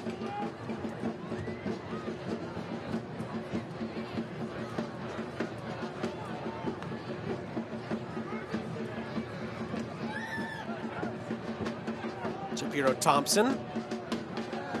And Musa has to be a bit careful. He's one of the Indy players on a yellow card. And Ryland trying to play quickly here, and in the end, the referee brings it fully to a halt. You see Jack Blake not happy at all. He felt there wasn't a foul there, certainly against Indy 11. Felt the referee sort of, because Fuson did sort of half throw himself to the ground. But you're right about Musa. Whenever you're on a yellow card, you just got to be so. There's a little bit of a hand there, but wasn't much. And then he gets kicked. And maybe that's what Jack Blake's also upset about. Amos Shapiro Thompson did play a little bit with fire in the Jaeger Cup against Sacramento Republic. Had a few flashpoints with Roro Lopez. And came close to getting sent off in that Cup semifinal. So we'll have to be a bit disciplined here. As Noah Fuson cannot fit the pass through to find a teammate here. And the attack fizzles out. Well, Maven's Deli, of course, they have their famous corned beef on rye. Their Kugels as well. They have the flavors that score every time.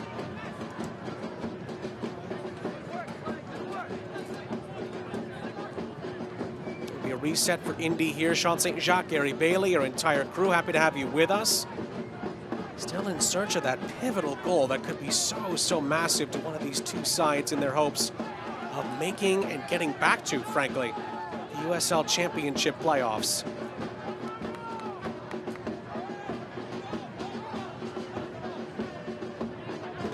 Musa's throw for Indy. Down the line, Mabika certainly had the strength advantage there on Romario Williams and shepherds it out for a goal kick.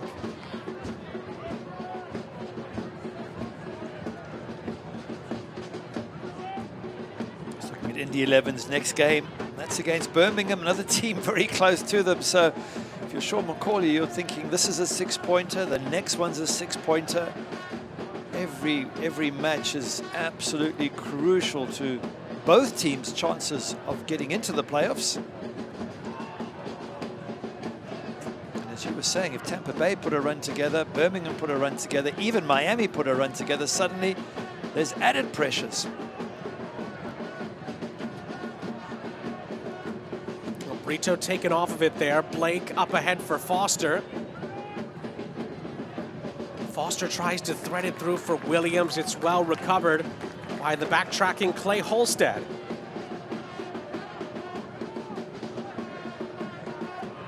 Harivo misjudges it. Blake played it out wide, but it's recycled for Ofemu.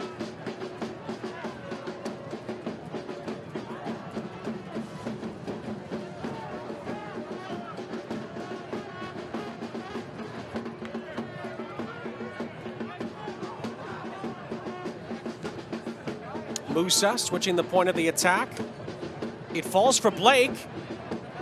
And Blake is caught up to in the end. Fuson had the challenge here. And Noah Fuson is going to be booked for bringing Blake down. Rhode Island are not pleased about that decision. Yeah, they believe that Blake has dived. There's a little bit of a shove in the side of Jack Blake. He steps into the sort of body of Fuson, but Fuson does have an arm out. That's enough to convince the referee that it's not only a free kick, it's a yellow card as well. But this part of the game, anything that gets you a free kick, you're going to take it. And that's clever play by Jack Blake. Now, just outside the box, it's that perfect distance to get the ball up and over the wall and down again. Well, if there's anybody I should say, if there's any team in the league that has multiple free kick taking options, it is Indy. The likes of Blake, Williams, Murphy, multiple candidates to try and do what you just said, Gary, which is that tough up and down technique. If you get too close to the edge of the box, if you're sort of sitting on the 18-yard line, it's very difficult to get it over and down. But here's about, 25-odd yards, give or take. That's a perfect distance, I think, to get it over and down before the goalkeeper can get across the goals to make the save. It's Blake who tried to go through the Rhode Island wall. It did not work out. Fusson's headed clearance. It's not dealt with yet. Mabika. And then it looks like the referee is going to bring it to a stop here. Musa for a possible head injury, and he's maybe not convinced that he was injured here with his head. Referee just, of course, has to be careful regardless. James Musa saying it didn't hit him on the head. The referee's saying, I need you to have your head checked. So I think you've got to listen to the referee at the end of the day. Whether the referees are always going to err on the side of caution when it comes to head injuries, and rightly so. Musa is going to be looked at, and I think that ends up being good refereeing in the end. Very good refereeing. Again, just going back to that free kick, though, trying to drive it through the wall. Not often you can get it through. I thought of getting it over and down would at least have forced Koke Vegas into a save.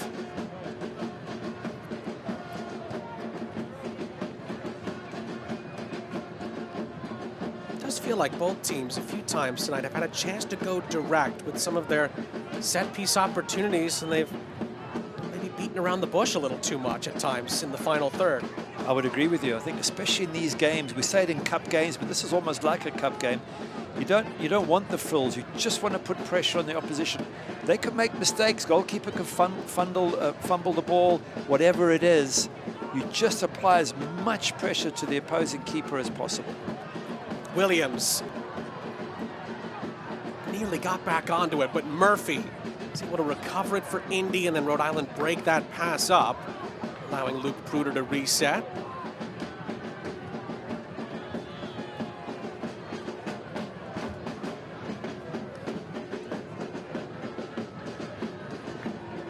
Well, do you have a game plan to pay for college? If not, check in with RISLA, a local expert on preparing, planning, and paying for college.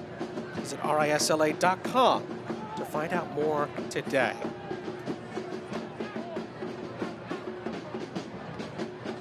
Headed into the air by Holstead. And then Mabika gets there, but Rendon is able to slice that through. Foster in behind. It falls for Amario Williams, who didn't quite get a clean touch on it. Indy, though, are able to recycle it here. It's played back across. It ricochets and bounces around. Blake, I think, was the initial target. Rhode Island eventually clear their lines. Wow, good little moment there for Indy 11. Just needed the ball to end up at the right set of feet, and it nearly did on a couple of occasions, but much better from the visiting side here. Foster doing really well and sets up Romario Williams, who just knocks the ball too far ahead, but they keep it alive. They keep it going down that right-hand side. Zielinski tries to pull it back, and then, just in case that ball could have ended up anywhere. Holstead's ball in. He's headed clear. Harivo tries to follow up, plays it into the path of Quizera. And Quizera put too much on it. It's a goal kick, or is it? No, it took a deflection off an Indy player. It's a Chick-fil-A Attleboro corner for Rhode Island instead. Are we going to get that Chick-fil-A? Another chance at it here with Fusson. Trying to fit it across. Quizera off the ricochet. Fusson to the byline for Rhode Island. His cross is deflected out, and the wait for that delicious chicken sandwich goes on. Quizera cannot get to the throw-in as it was brought in, and Koke Vegas puts it back into the path of Holstead for a reset. Harivo down the line. And Ofemu is able to be stout defensively. Makes easy work of it.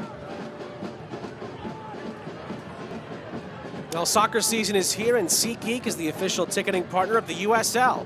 Get all your USL tickets and more on the #1 ticketing site. SeatGeek is your ticket to great seats. coming up to that last third of the match when coaches generally start making some subs. You mentioned a few already for Rhode Island and Deco, Maxi Rodriguez. What about Indy 11, Alva Samo, Edward Chiesa?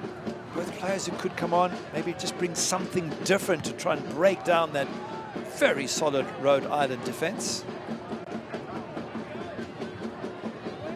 Musa up ahead. We're approaching the hour mark here. Still at a 0-0 stalemate. It does feel like the game is crying out for some fresh legs, some quality, maybe off the bench. We'll see.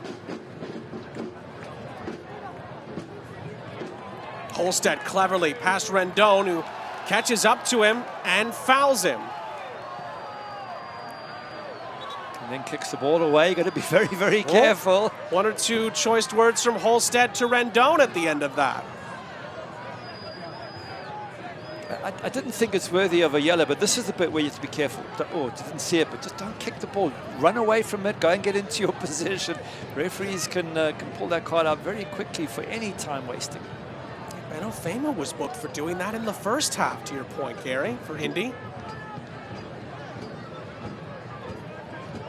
Half an hour of normal time left. Blake tries to fit it through here for Murphy. Lindley for Ofemu, who has a loose touch on it. And then it is touched out of play by Fuson, who tried to gallop around him.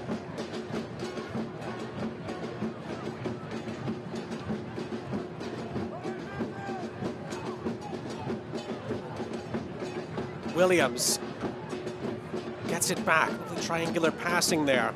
And Blake was briefly unmarked on the edge of the area. Rendon tries to fizzle one in there. Zielinski was beaten to it. It's not definitively cleared by Bacharach. And the shot deflects out for an Indy corner as Rhode Island did not definitively clear it. This is much better from Indy 11 second half. They didn't offer much first half going forward. They've come out far more positive, looking to break down the Rhode Island defense. Once again, a nice effort. It's a little bit unlucky they didn't get anything from that. And it will be Murphy to swing this in. Murphy's delivery, it's towards Ofemu. It was Mabika who got his head onto it first for Rhode Island.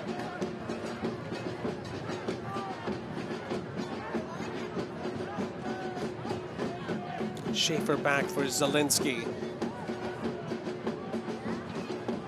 Shoveled down the line for Foster, who keeps it in play. Malik Foster crossing it into the middle, and it is shoveled up by Coque Vegas.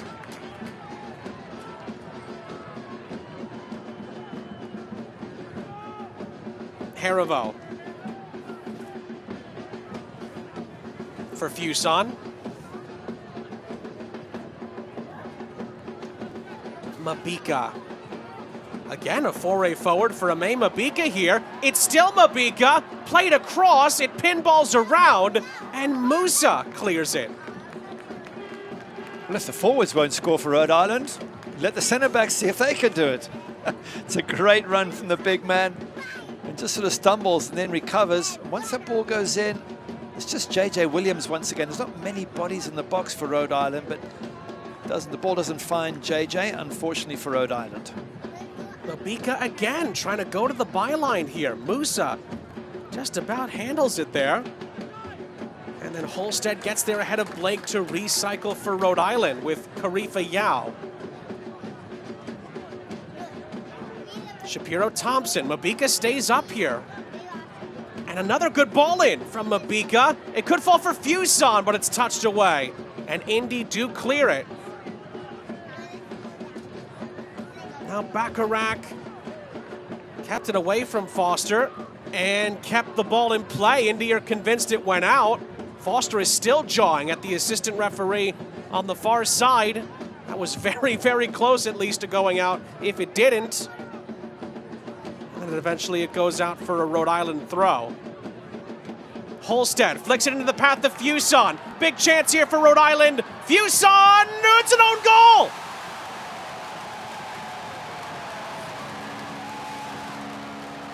James Musa puts it into his own net. And Rhode Island finally get the ball over the line and take the lead in this pivotal match. That's a tough one for James Musa. There was a body behind him there for Rhode Island. He thought he had to do something to try and stop that cross, but give Fuson credit. Nice little flick on from Halstead. But have a look in the box. There's a white shirt just behind James Musa there who'd pulled out. That's Joe Brito. Musa didn't know where he was. He felt probably he had to try and make that touch and instead puts it in the back of the net. It's true, Rhode Island are struggling to score, but they'll take that own goal. They don't mind. It puts them in the lead. Any way they can get it right now, Rhode Island. You feel for James Musa. Was put between a rock and a hard place there, ends up putting it into his own net. They don't care here in Pawtucket how it goes in, it's just that it goes in. And Cano Smith's men have the lead with 25 minutes remaining. And before there is to be a restart here, there is a Rhode Island player down. That goal was brought to you by Capelli Sport. It's Amos Shapiro-Thompson, who is in some discomfort here for Rhode Island. He played in that midweek match, so it's a lot of pressure during the week, and now 65 minutes under his belt here. I wonder if he is one of the players they might take off and get some fresh legs on. JJ Williams played midweek. He could be another one that might come off at some stage. Lots of good options on the bench for Rhode Island, but I guess it's more like Indy 11 will be looking now that they're 1-0 down. They might be looking at their bench, and you mentioned Edward Chizza, Elvis Ammo. Try and bring on some fresh legs, see if they can get the breakthrough.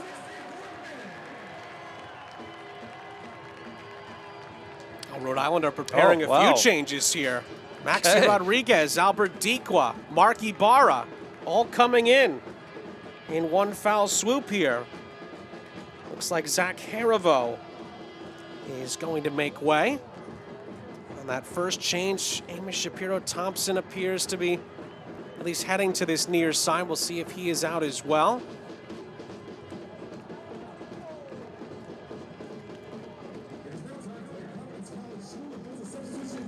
We've had the official subs passed along to us here. It is Ibarra, it is Rodriguez, it is Dequa in. Jojea Quizera, Amos Shapiro-Thompson, and the aforementioned Zach Harivo all make way for Cano Smith and Rhode Island.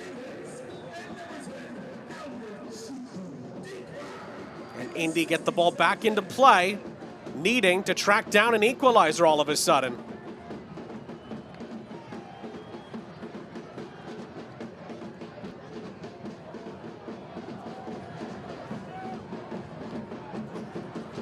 What is it you were saying earlier, Gary, about fine margins making an impact in a playoff push?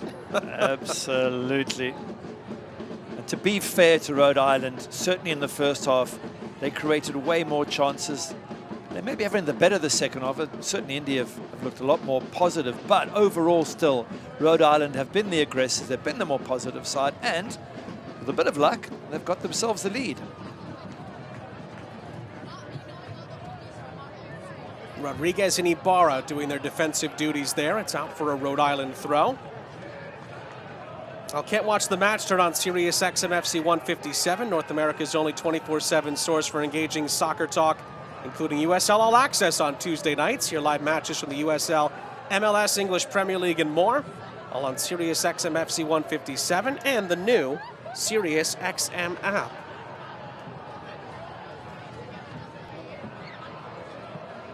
It's interesting, even though they've gone 1-0 up, Rhode Island, they've brought on a fairly attacking set of players in. Albert Dequa is more of a number 9. Maxi Rodriguez plays more of a 10. Mark Ibarra perhaps a sort of center midfield player, but nonetheless, it's almost as if Connor Smith saying, well, we've got one, let's get a second and put this one to bed. Ooh, loose touch there from Mabika. He does make up for it just about. And Ofemu's header is going to let this roll out for a Rhode Island throw. Well, eFootball is here. Live your dream, rep your team, and play as your favorite USL Championship club. eFootball is free to play, so download it now. There is Fuson, threading the needle for Dequa down this far side. First time cross in by Fuson is sent soaring out of play.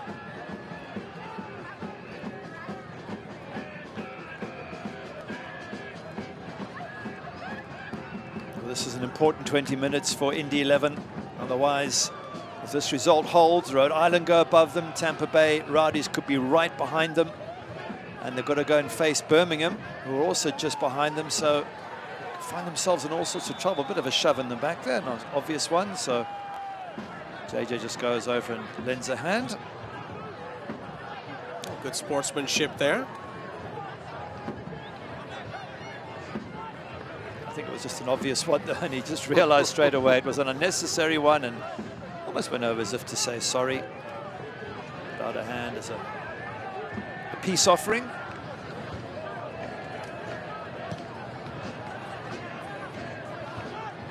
Pruder clips that ahead. Holstead makes first contact on it. Rhode Island well, initially handled it. Brito is fouled. That's going to be a free kick, and Indy are not able to move that forward. Well, the USL Championship and League One are on CBS Sports and ESPN platforms all season long. Catch live matches and expert analysis every day on CBS Sports Golazo Network and ESPN Plus.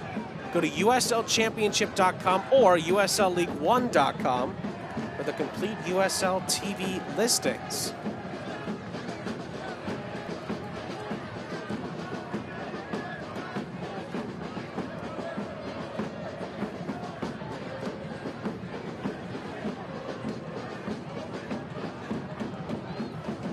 Did you hear that, Gary? They called us experts. Can you believe that? Don't tell them otherwise. Hopefully they'll never find out. Oh, lovely skill there. Romario Williams, pirouettes, past a couple of challenges. Eventually Holstead swoops in, and that did not go out as Williams eases Holstead to the ground here. The fans with the yellow cards. You can see what they're telling the referee, what they would like Rodrigo Albuquerque to do. Romario Williams a little bit upset. He felt that he kept that in fairly and squarely. Have a look. Does he get in front? Does he get from the side? He stretches. He stretches without getting the ball. I think that's why it's a foul. If you stretch and get the ball, it's acceptable, but he uses that Italian sort of way of putting the fingers out as if, really, referee, have you made the right decision here? We see it a lot in Italian Serie A football.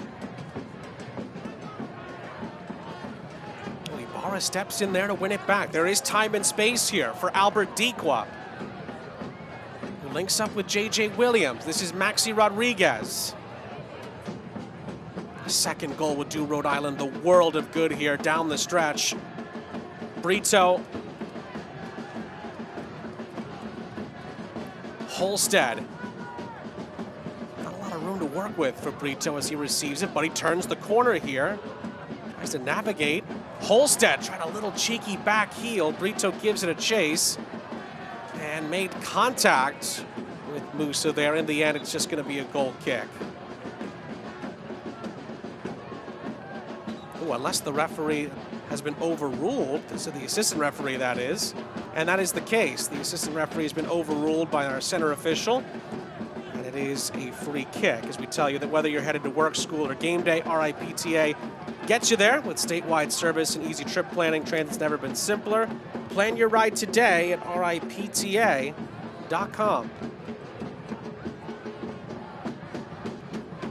Bacharach takes charge for Rhode Island. Tried to send Diqua on his way, but Ofemu is there on the cover.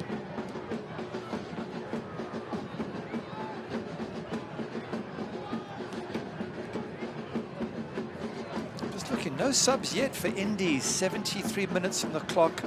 Just wonder now if it's, as good as Malik Foster is and Romario Williams, they've tried and haven't been able to break down this excellent Rhode Island defense. Maybe the likes of Chizza, Elvis Ammo, just get them on and just see what they can do. Maybe they have the little skill, the little key that can unlock this Rhode Island defense. In particular, if Indy want to go over the top, Elliot Collier would be an option as well for his hold-up play, of course. His ability to win balls in the air.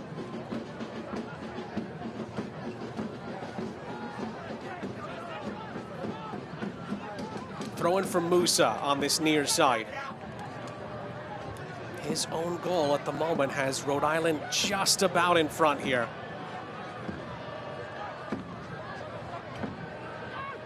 Nice square ball here from Murphy. Helps it along for Lindley. Zielinski, who took a deflection on its way through. Mabika first to react, clears for Rhode Island. Only as far as the aforementioned Musa. Murphy again. Blake on the turn. Foster for Lindley. Oh, was it handled on the edge of the area there? Referee had a look at it, waves away. The Indy appeals here. Musa again. Well, Indy, again, they'll be looking for anything at this point, but they were pretty adamant that at least hit an arm. Referee had a good view of it, did not give it.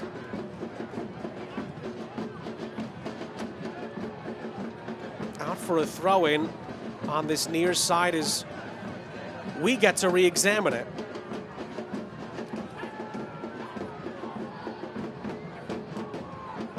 I think the hand is tucked in towards the body, isn't it? It's worth a shout, absolutely it's worth a shout, but not a penalty there when the hand is close enough to the body. That's better from Indy 11. Put pressure on now. There's only 15 minutes left to go. Got to get that ball forward and really start asking questions of this Rhode Island defense. Well, Miller Lite's a proud sponsor of RIFC. When it's game time, it's Miller time. There's an Indy player down here. It's played in behind for J.J. Williams. Williams tries to cut in field. It falls kindly for Brito. Fuson on the scene. Saved by Pruder. Cleared away only as far as Holstead. Holstead is dispossessed by Murphy. What a chance that was. Foster up the other end is fouled by Mabika. And it gets a little frayed as we look at the replay. Played out wide here, Fuson running through. Is that a tight-ish angle? Would expect Luke Pruder to make that save, but it's come in with some power. Goalkeeper pushes it away from danger. And as you said, it's getting a little bit chippy now. Indy 11 getting frustrated the way this match is going and just asking for more than just a foul in this case. Murphy and Blake will stand over yet another Indy set piece, although they are going to have to move this back a few yards.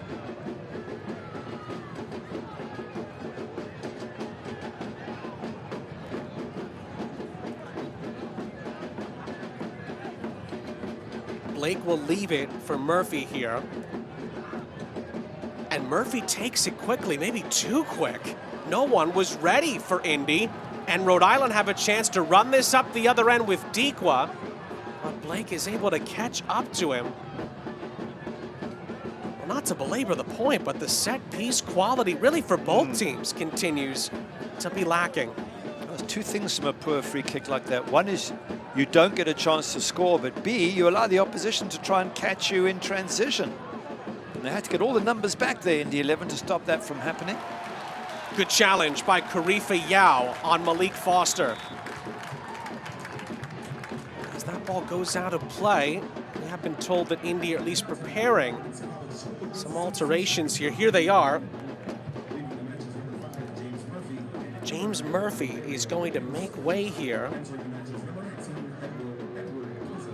Edward Chiza is going to come in first there.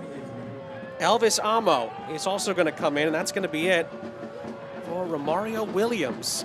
So there is the Sean McCauley alterations there. Chiza in, Amo in to try to get that equalizer.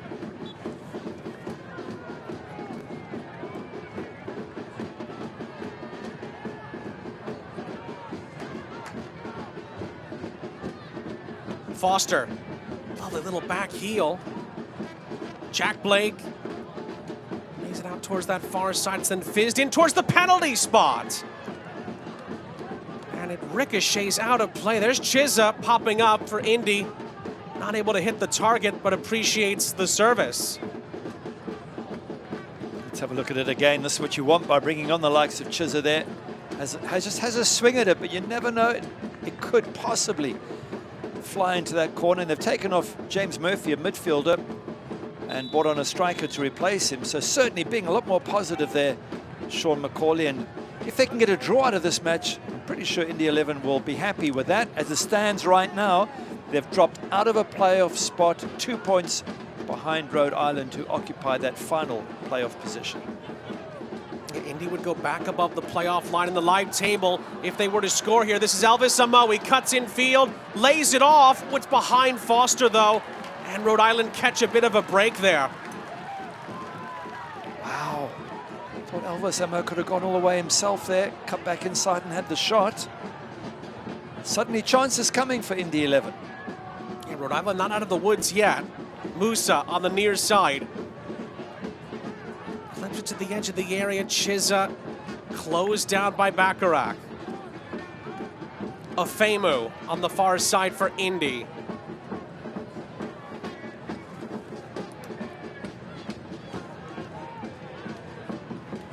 Schaefer. Way down on the final 10 minutes.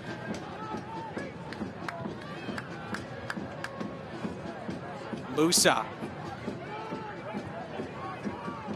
Ooh, Foster clattered into. The referee does not blow the play dead.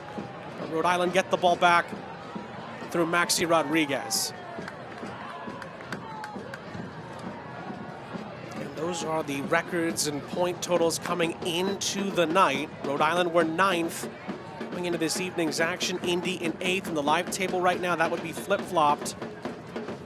Rhode Island would jump into the 8th and final playoff spot in the East. Indy would be just outside in 9th if this holds, and Cano Smith wants it to hold. With the likes of Brant Stoneman out there, he'll bring in one of his best defenders and replace Joe Brito to try to anchor things down. That's exactly what it is. Defending now for the last 10 minutes. Grant Stoneman, such a good defender to bring on. Joe Brito's done a decent job here. And in that live table you were talking about, not only do Indy drop one spot to 9th, but Tampa Bay are leading. They are only 2 points behind with a game in hand. So this is going to be a bun fight to get into those playoff positions. I want to know the secret to businesses that last. It's your people. Tap into your people power with Insperity, the trailblazers in human resources, because how you HR matters.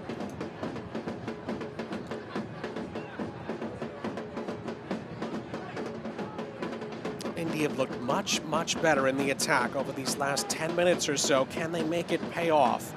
In search of a much-needed reply. Indy want a foul here on Mabika. It's not been given as Amo gets back up onto his own 2 feet. Just a goal kick. At least they're asking questions. Those long balls, they didn't do any of those in the first half, but they do put defenders under pressure. They got nothing from it this time. I know the coaches love to play the touch football, but every once in a while, a long ball up front, let attackers battle with defenders, and occasionally you get something out of it. And certainly, the second half, Indy have looked a lot better in attack. Just checking on games elsewhere. Louisville leading in Pittsburgh by 1-0 as Lou City try to close in on the Players' Shield. 2-1 Charleston. Going to reply. They're leading Oakland at the moment.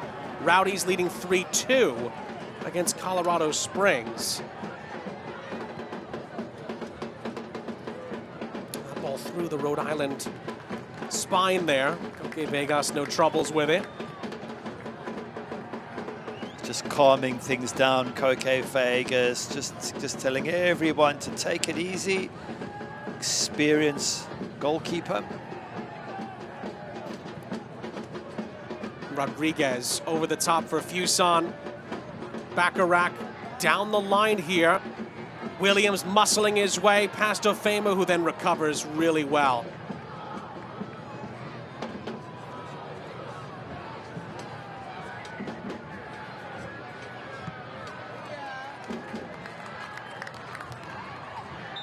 And after Rhode Island cleared it, Bacharach is brought down.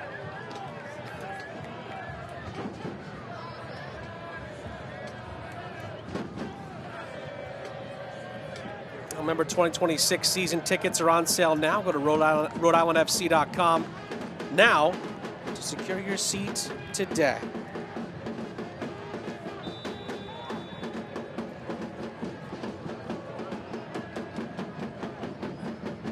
Vegas up ahead.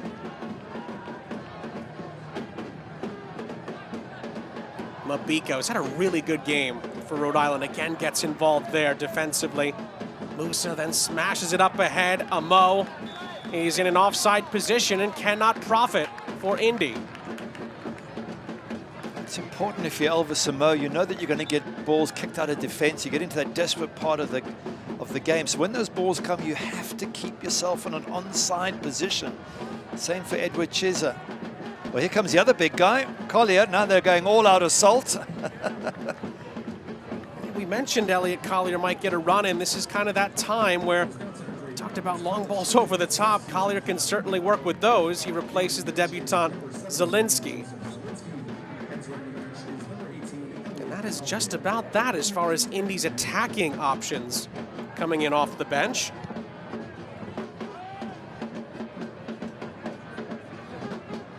There is Collier, he wins the header.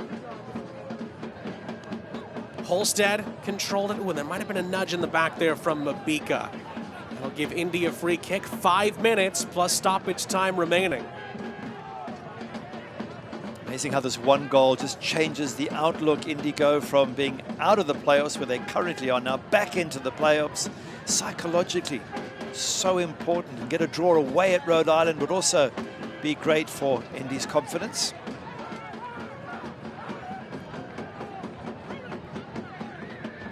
Rendon will lead this. And Musa will try to find a teammate in red inside of this Rhode Island penalty area. Be a long throw. They have to defend this well, Rhode Island. Musa gears up for a long throw. And it's going to ricochet towards the byline and go out of play. And it'll stay right here. It's going to be an Indy corner. Look at all these strikers on now, plus some of their bigger defenders. Indy, this is a perfect opportunity for a decent ball, whipped in with some pace into that box, see if they can get on the end of it. It is whipped in with pace. Vegas with the punch away. Blake looked to follow up. And there was a foul that the referee spots there inside the 18-yard box. It's a Rhode Island free kick.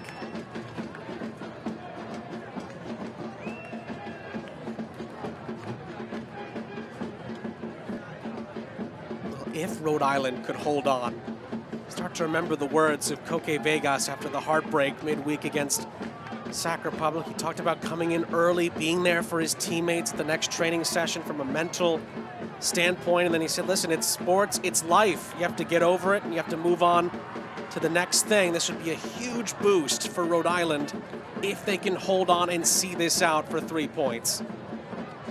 But of course, Indy have other ideas here. Mabika in behind is going to be penalized here, and Ame Mabika is going to be sent off with a straight red card. Rhode Island are down to 10. It's the denial of a goal-scoring opportunity, and Indy have just been given a lifeline. Wow, big decision from the referee. I think it was Chiesa bombing through the middle, or was it Elvis Amo? One of those two got through the middle, and it just felt like it was a bit 50-50-ish there with Mabika. I'd like to see it again just to see. Here we go. Let's have a look. Neck and neck. I didn't see a lot in that. It's Chiesa who goes down. But he rolls and rolls and rolls, and I think maybe sells that to the ref. I'll say this, there's a slight extension of that right arm into the back of Chiesa. Well, Mabika certainly feels hard done by, as do Rhode Island, who now will have to see this out with just 10, despite Mabika's wonderful performance, at least up until that point. Well, the only good thing you can say from a Rhode Island perspective is come with just a minute or two left on the clock, so plus any added time. If it had come earlier in the game, it would have been a massive problem. Coming here now, it's just a case of defend for everything you've got. Of course, if you're Indy, it's the opposite story. Take advantage of the extra player, move the ball around, get as much in terms of efforts on goal as possible to test Koke Vegas. 5 in the Rhode Island wall, including the laying down Fuson. Jack Blake for Indy. Steps up and, oh, it's saved by Vegas. Oh, it was traveling. Koke Vegas was leaning one way. He gets back to his left and makes a huge save there for Rhode Island on a decent Blake attempt. Good shot, good save. That's much better there from Jack Blake. Still the throw-in to deal with here. Williams gets his head to that. Ofemu recycles it back for Musa. First time ball in by Collier is held on to by Vegas, and he will not be in any hurry. He says, get forward, everybody. By the way, JJ Williams back defending, absolutely brilliant. On the one end, he's trying to score. On the other end, he's defending. Here's the save. It's on the goalkeeper's side of the goal when it comes to the free kick, so would expect him to save it, but nonetheless, pushes it away from danger. And from Jack Blake's point of view, it was a decent power behind that shot, and certainly asked questions of the keeper. Did that ball go out of play? Another moment on that far side where both teams stopped playing, but it stayed in play. We're into 4 added minutes at the end here with Rendon bringing this forward. Blake. And it's speared into the area. Oh, it's headed centrally here. And Rhode Island do have the numbers there to clear it in the end. Musa recycles it for Indy. Another ball flared into the 18-yard box of Mo trying to get the header onto it again. Rhode Island are first to make contact on it. Cleared upfield again. This is Blake. Rendon. Rendon is stopped, but it was handled in the end by Ibarra. Free kick, Indy. Once again, you would think that the best ball will be the one floated into the box, whipped into the box for all these strikers and big defenders to have a go at. They've got all the ammunition up there. He's got to feed them a decent ball in the box and then see what happens.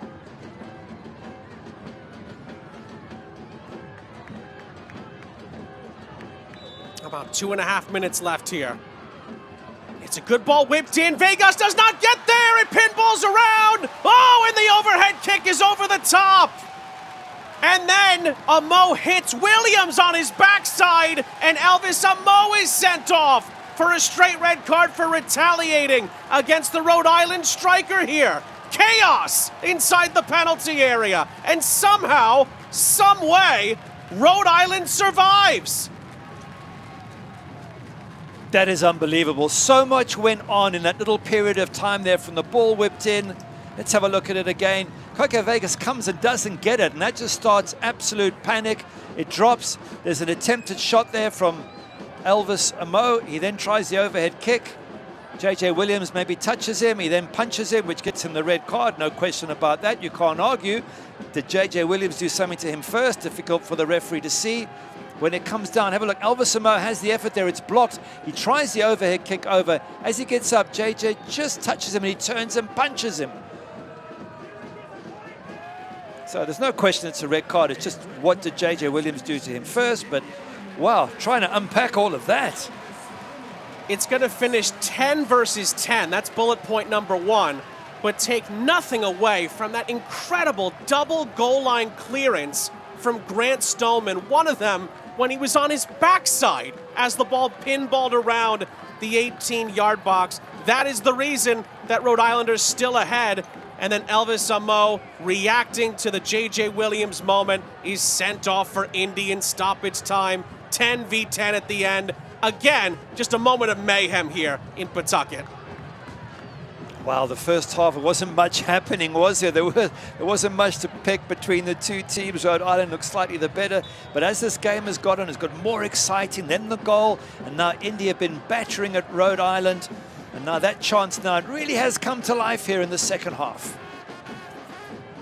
So that leaves Indy with just seconds remaining. We'll see if there's any time added on at the end of the 4 minutes. Lindley tries to follow up. It's another overhead kick from Deekwa to get it cleared out to the far side. As the ball's being thrown back in, it's Cam Lindley who's down. He's been down a couple of times tonight, dealing with some niggles here and there. Maybe just a bit of cramp for the Indy midfielder there as he tries to work his way through it. Looks like he's really struggling though in the process, but not much time left though. Musa. Indy have to get the ball forward here. It's up to the referee how much longer the match continues here. Rendon plays it square. There's some space to run into. Lindley's giving everything he's got just to move the ball around at the moment. Foster cutting in field for Indy. Clipping it into the middle. Holstead's header away. Chizza recovers it here. Collier. Rhode Island a bit stretched here on this near side. Rendon beaten to it by Rodriguez. Indy asking for a handball. Referee does not give it. Foster again.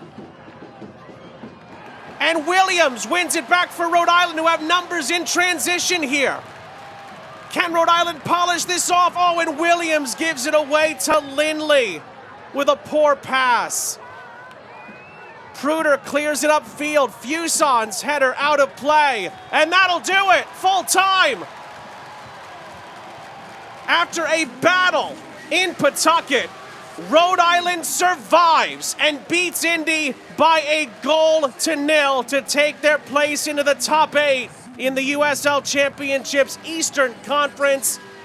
It finishes 10-10, but more importantly, it finishes Rhode Island 1, Indy 0.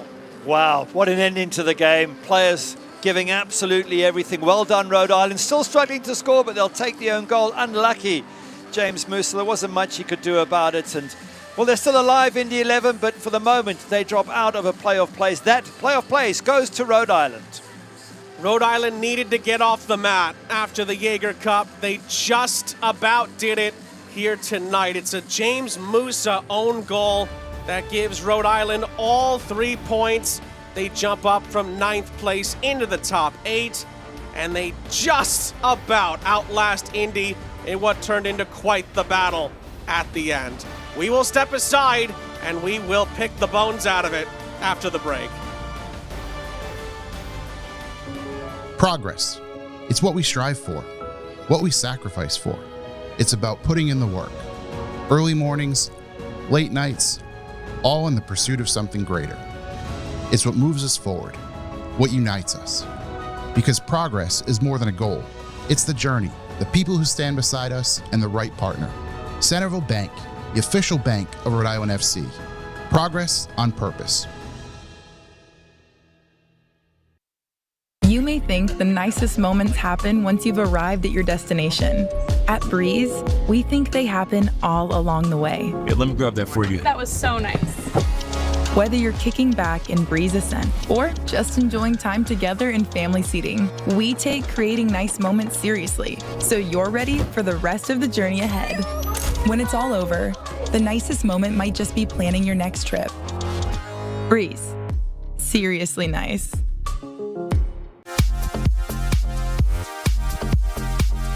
It doesn't matter what you ride to work as long as you leave your car behind. Drive less, bike more. With the Drive Less RI app, every green trip counts. Whether you're pedaling to the office or cruising to class, log your bike trips and start earning rewards. Be a climate champion. Bike more, drive less. Download the Drive Less RI app today, because every mile matters. Visit drivelessri.com to get started. Tonight's final score is presented by High Bar Physical Therapy, the official physical therapy partner of RIFC. Visit highbarhealth.com today to begin your journey to feeling better, moving freely, and living fully. Quite the fight at the end between Rhode Island and Indy. But in the end, Rhode Island hold on, and they win it by 1-0. And of course, Rhode Island get a clean sheet. Scandinavian Business Building Services keeps RIFC's home Centerville Bank Stadium clean as well. Sean St. Jacques, Gary Bailey, our entire crew here to wrap things up in Rhode Island. Quite the game in the end between these two, fighting for every point they can get at the end. The definitive moment is a James Musa own goal in the end. It's the Rhode Island energy play of the game. Fuson puts the pressure on, though, and puts James Musa in a situation where he has to try and get that ball away from just by the goal line, and unfortunately for him, sticks in the back of his own net. But lovely little flick on to begin with from Clay Holstead. We jump ahead to the 88th minute. Ame Mabika sent off for a straight red card for Rhode Island. Yeah, deemed to have brought Chiza down. It's hard to see. It looked more 50-50-ish to me, but referee has to make the call. He does. It's a dog, so denial of a goal-scoring opportunity. Red card, and it wasn't to be the only red. Well, in the 90th minute, save of the match is brought to you by Centerville Bank. Make progress towards your goals with Centerville Bank, official bank partner of RIFC. That was massive from Koke Vegas there. A decent save, right height for him. Nice strike from Jack Blake. But Koke Vegas, 6 clean sheets in his last 7 at home. And you mentioned it, Gary. There was another twist. Elvis Amo with his reaction here to J.J. Williams after a crazy goal line clearance from Grant Stone. When he punches him, he's sent off. Grant Stoneman, absolutely brilliant. Elvis Amo just punches J.J. Williams. J.J. might have touched him or done something, but turns and punches him. Automatic red card. Grant Stoneman, brilliant defending. It really, really was. And it was an incredible ending to what was a really vital game for both teams in the run-in in the USL Championship playoff chase. Rhode Island just get it over the line over Indy, and they're back in a playoff spot with a 1-0 win tonight. For Gary Bailey and our entire crew, I'm Sean St. Jacques.